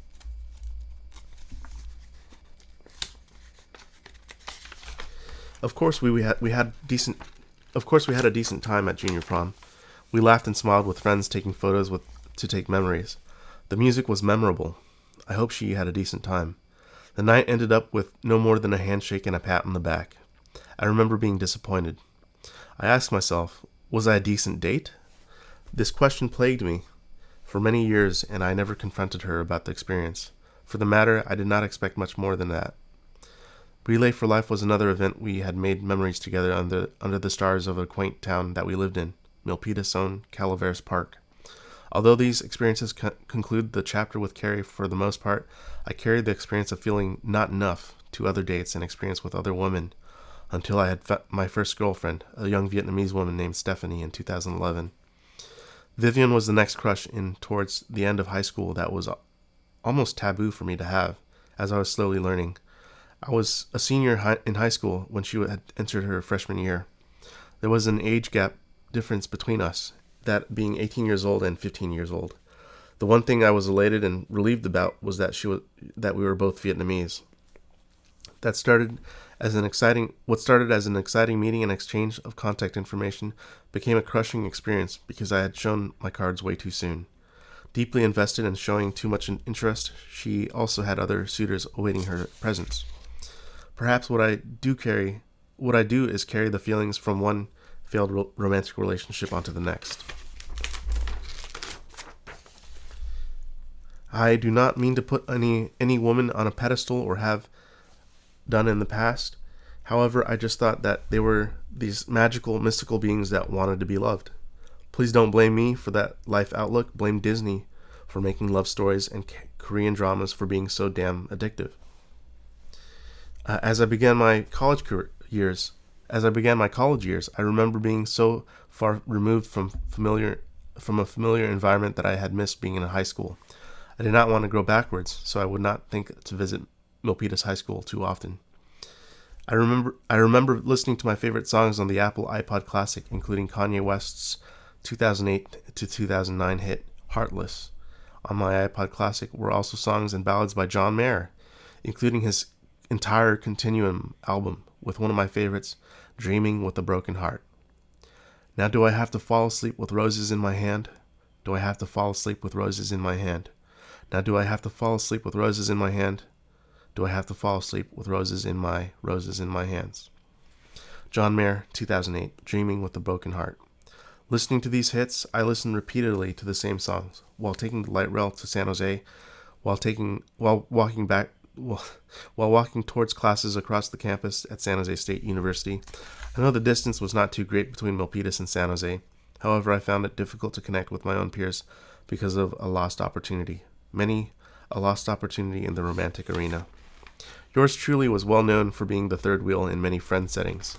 Not having a strong father figure that taught skills in dating was probably a factor in that. I learned. It seemed that after every would-be relationship or heartbreak, I would find myself writing a song about that experience, until I had collected more songs, enough to fill pages of a book and an album.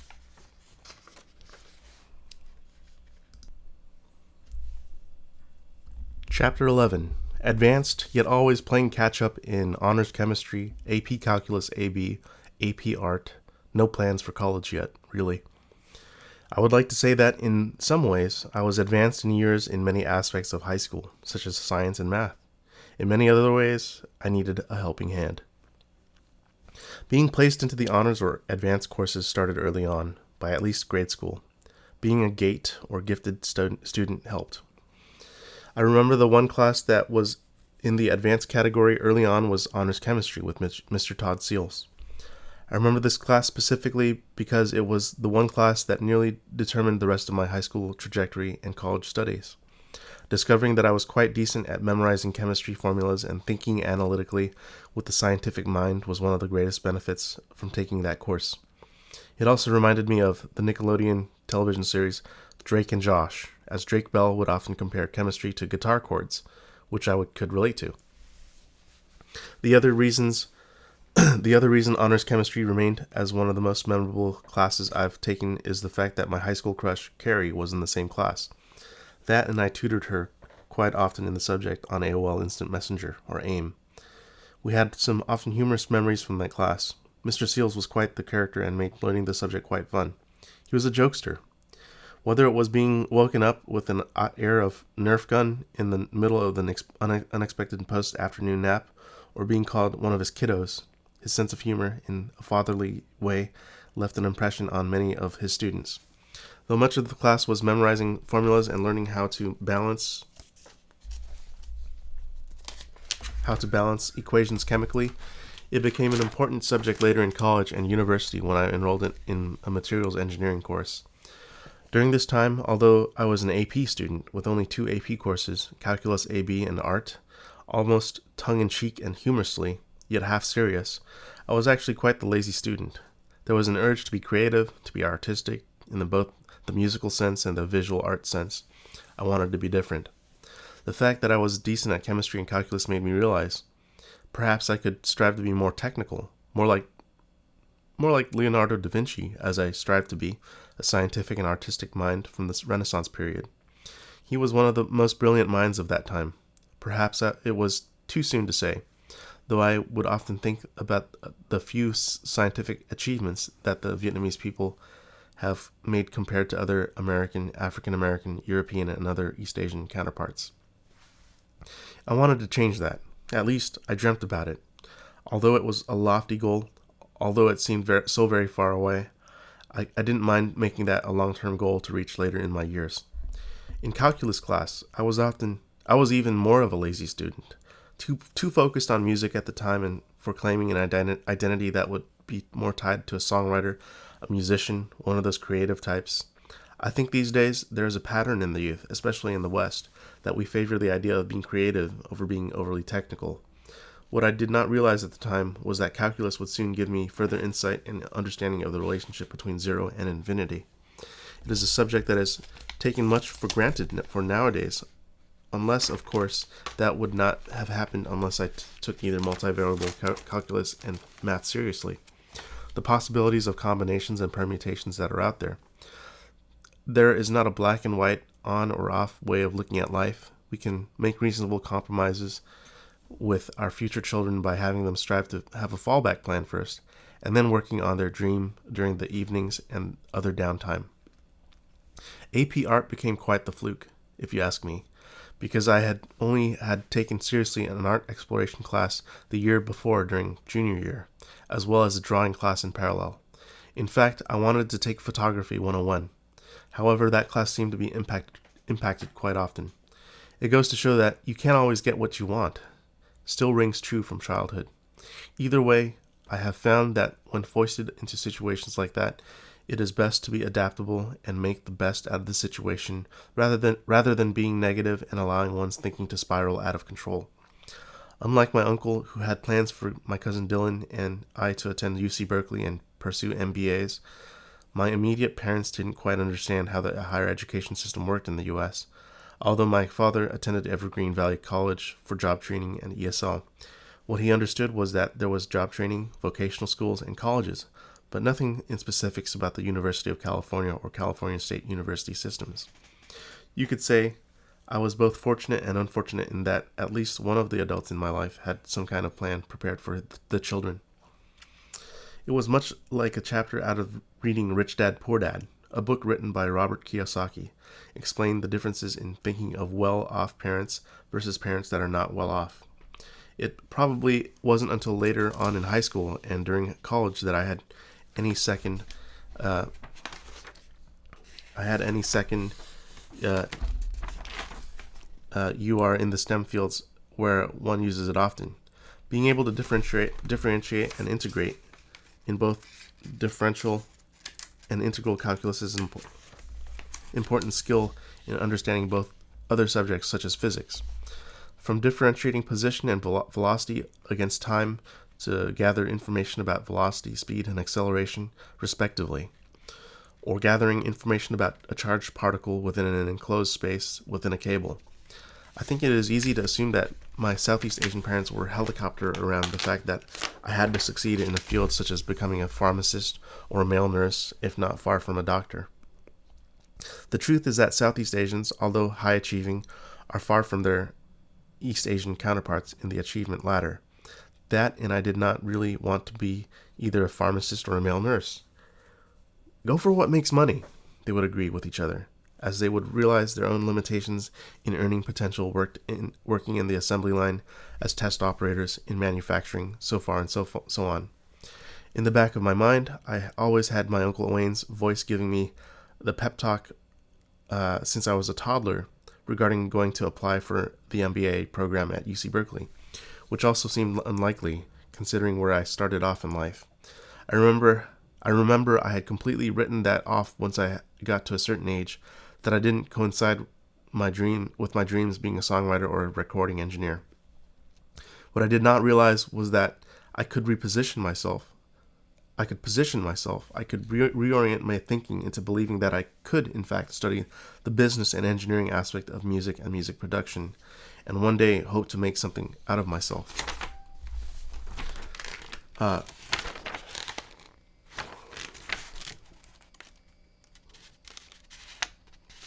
What can one do about the family that he or she is born into? There is no choice there. By the time it was time to prepare for which college to apply to and enroll in, I had already taken up an identity in becoming a musician and even wanted a major in music studies.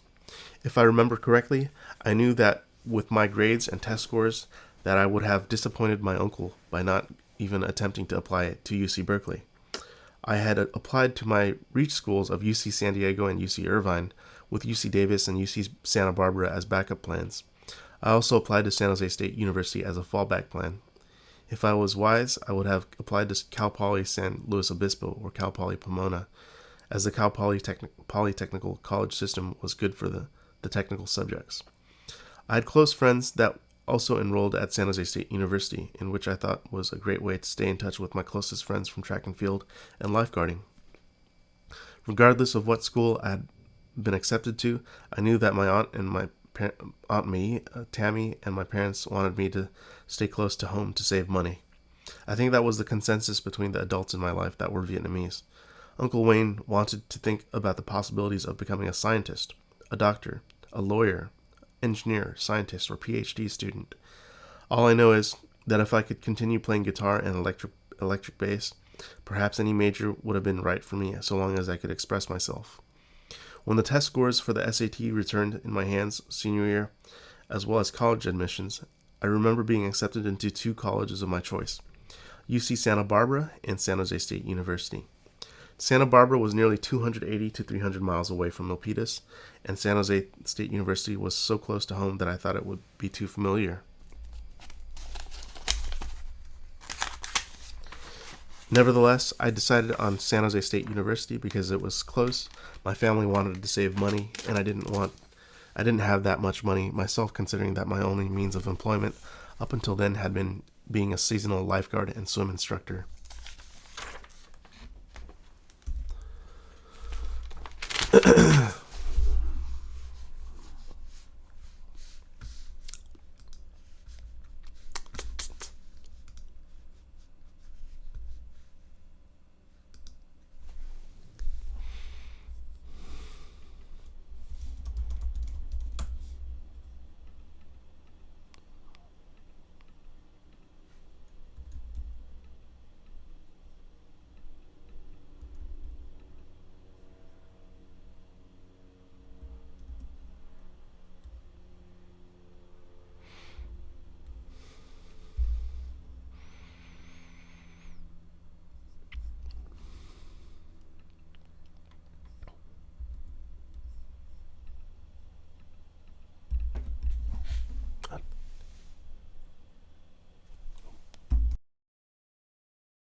My addiction.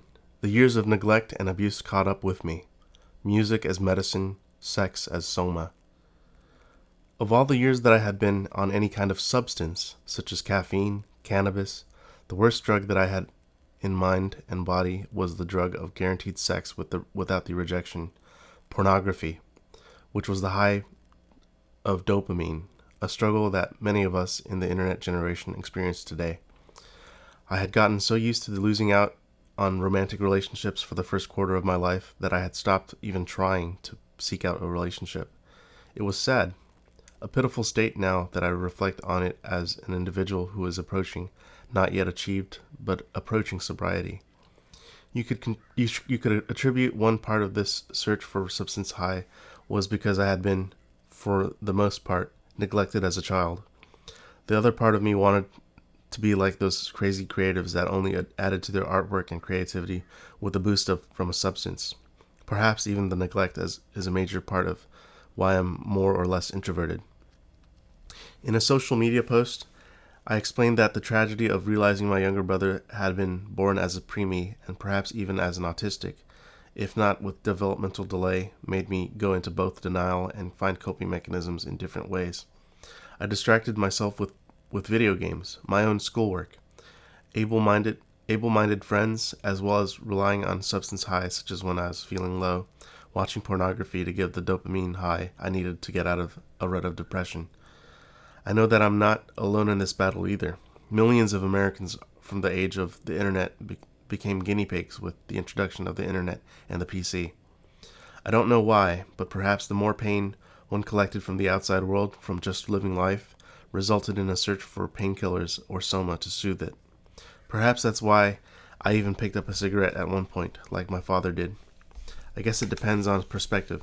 You could think of these people as regular old junkies, or perhaps they have had something happen to them that was so hurtful and painful that they'd rather temporarily numb those wounds with a substance that could possibly kill them later on. Death granted being the ultimate release from pain. How's that for an ending? As my once long ago suicidal tendencies would perhaps want to communicate. There's something very Holden Caulfield from The Catcher in the Rye kind of vibe of wanting to just off oneself rather than to continue to endure that kind of suffering. Then again, I wouldn't want to be placed in the loony bin like one of my uncles was, nor cause and inflict that pain upon my family and loved ones. Not that I am highly against the consumption of pornographic material, but my libertarian stances state that if an individual enters a situation such as that voluntarily, then philosophically I would not have any qualms about using that material. In fact, I think that it can enhance a couple's sex life. I digress. I think my views on any substance changed over time and evolved, realizing that we each need a helping hand sometimes, whether it's with medicinal cannabis to soothe physical pain, naturally occurring psilocybin mushrooms as a pick-me-up from depression, or any dopamine-inducing material that would cure sadness or boredom. It is difficult to say what the right stance is. I understand the gateway drug argument. I also think it's too reserved to not allow oneself to explore these limits recreationally to treat other illnesses such as PTSD, depression, bipolar, etc. Without sounding too much like a substance abuser, I am a big supporter of those that allow for experimentation in a responsible manner within moderation. Chapter 13.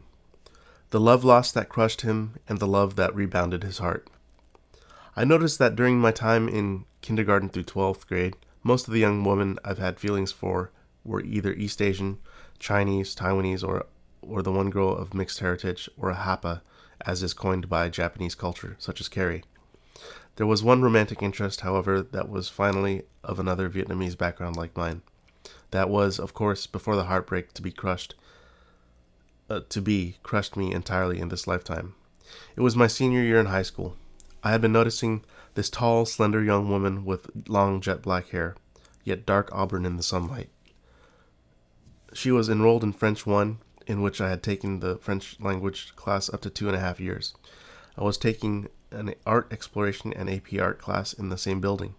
She had injured herself weeks or months before and was carrying herself with crutches temporarily. I began walking towards our group of senior year students' table and noticed she was walking in the crutches, quite slowly. Empathizing with her situation, I turned my eyes towards her and commented on how unfortunate it was that she either broke a bone or pulled a muscle. If I would remember correctly, she had been a tennis player from our conversations. In fact, I mustered up the courage and walked up to her group during break time with my friend Kwa after we had dared each other to say hello to the group of underclassmen across from our table. For some reason, I thought that giving a fake name such as Joseph would somehow give me protection from being rejected or turned away from her group of friends. It was in the middle of spring, perhaps later getting closer towards the summer before graduation for the seniors. School was almost out. I remember her beauty as if it was just yesterday. Her group of friends wore purple to signify that they were in their frosh year still. I understand it would have been looked down upon for a senior to even think about asking out a freshman, but I had a feeling that we were meant to meet, that she was meant for me somehow, so I decided to gain the courage to talk to her.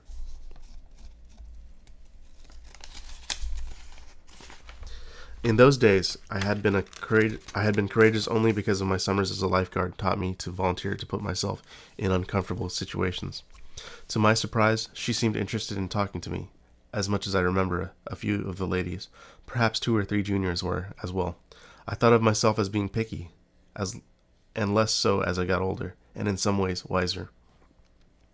I remember walking up to this young woman and introducing myself with an alias. She introduced herself as Vivian. I looked into her eyes and noticed they were a light brown, almost hazel. She had specks of freckles here and there on her face, which was out of the norm for a fellow Vietnamese individual. Her twin Filipino friends, Amory and Ashley, guarded her and gatekept for her, probably because she was approached by many guys for being beautiful, tall, and attractive. I don't quite remember what we spoke about, because it was a small talk. I did my best to make her laugh by being witty or saying something funny, learned from being a comedy sports improvisationalist.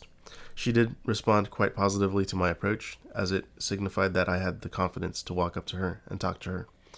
If there's anything that I learned from both conversing with my cousin Frederick and from my own self-dialogue about myself, about wanting to succeed in any endeavor, including the ladies, it's that you have to go into the situation being confident. Confidence allows you to be your best self, no sense of bravado or arrogance to it. It's about knowing who you are and what you can offer to one at the table. I did my best to contain my excitement. She was beautiful. If I remember correctly, I had asked her for her contact information, such as a cell phone number, to call her once the summer season hit. She seemed surprised, as well as wanting to reciprocate the offer and gesture.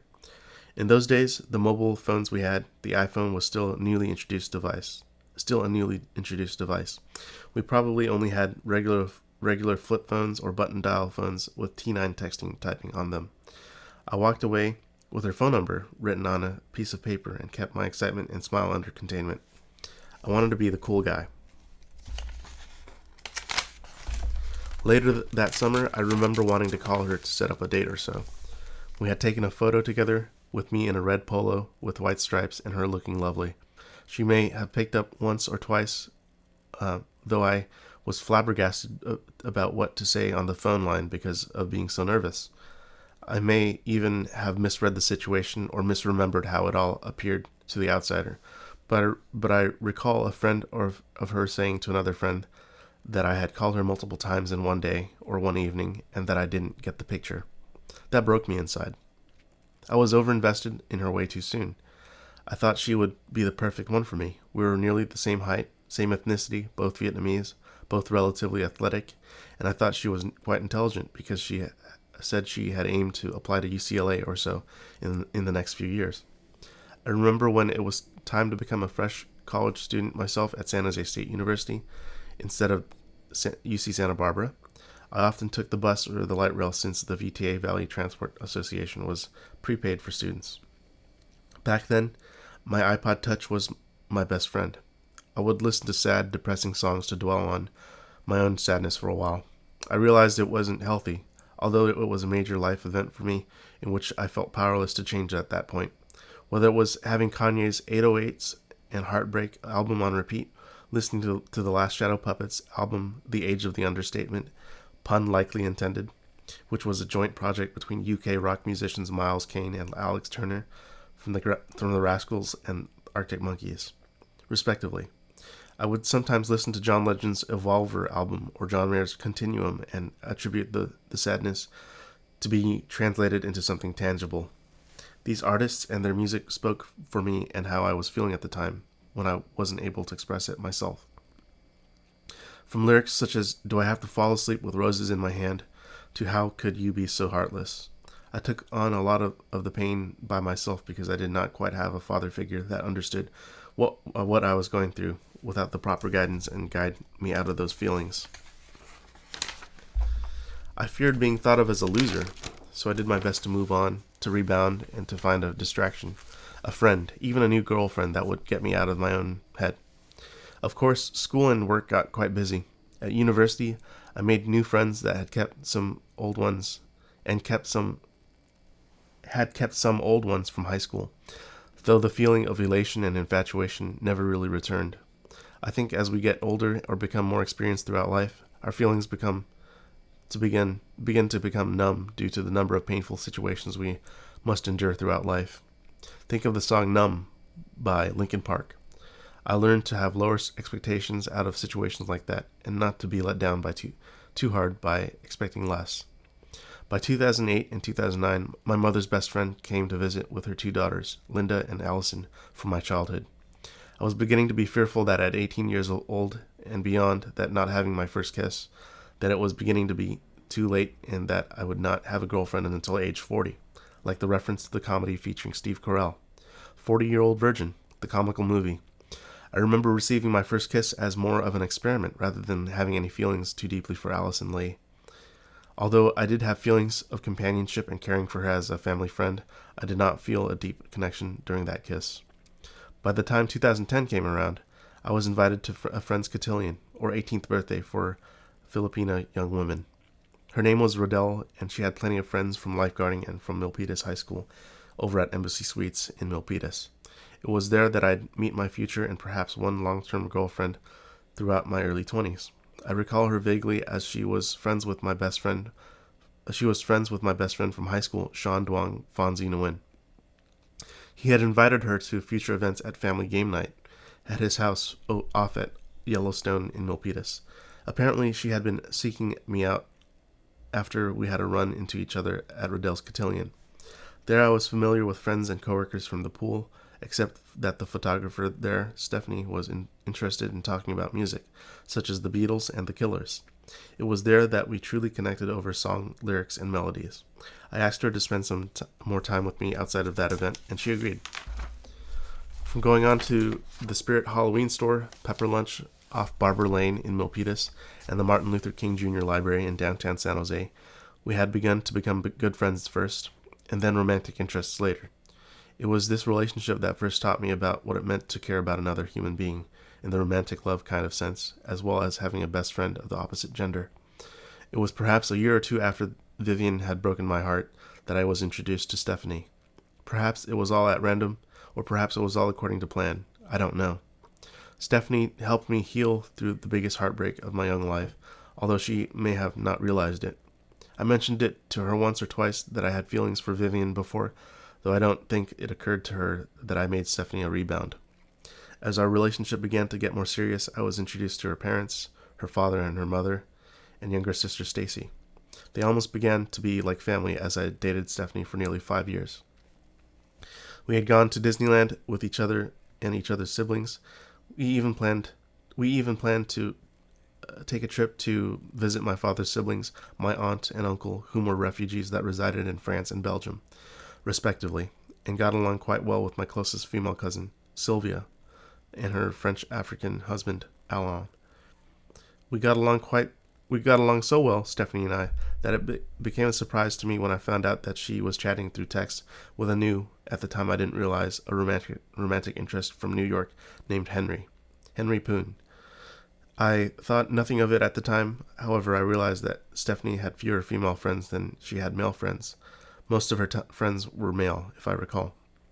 That became a lesson for me because I had not set boundaries in our relationship. Boundaries that included what I had expected out of both of our behavior, how we treated members of the opposite sex, so on and so forth.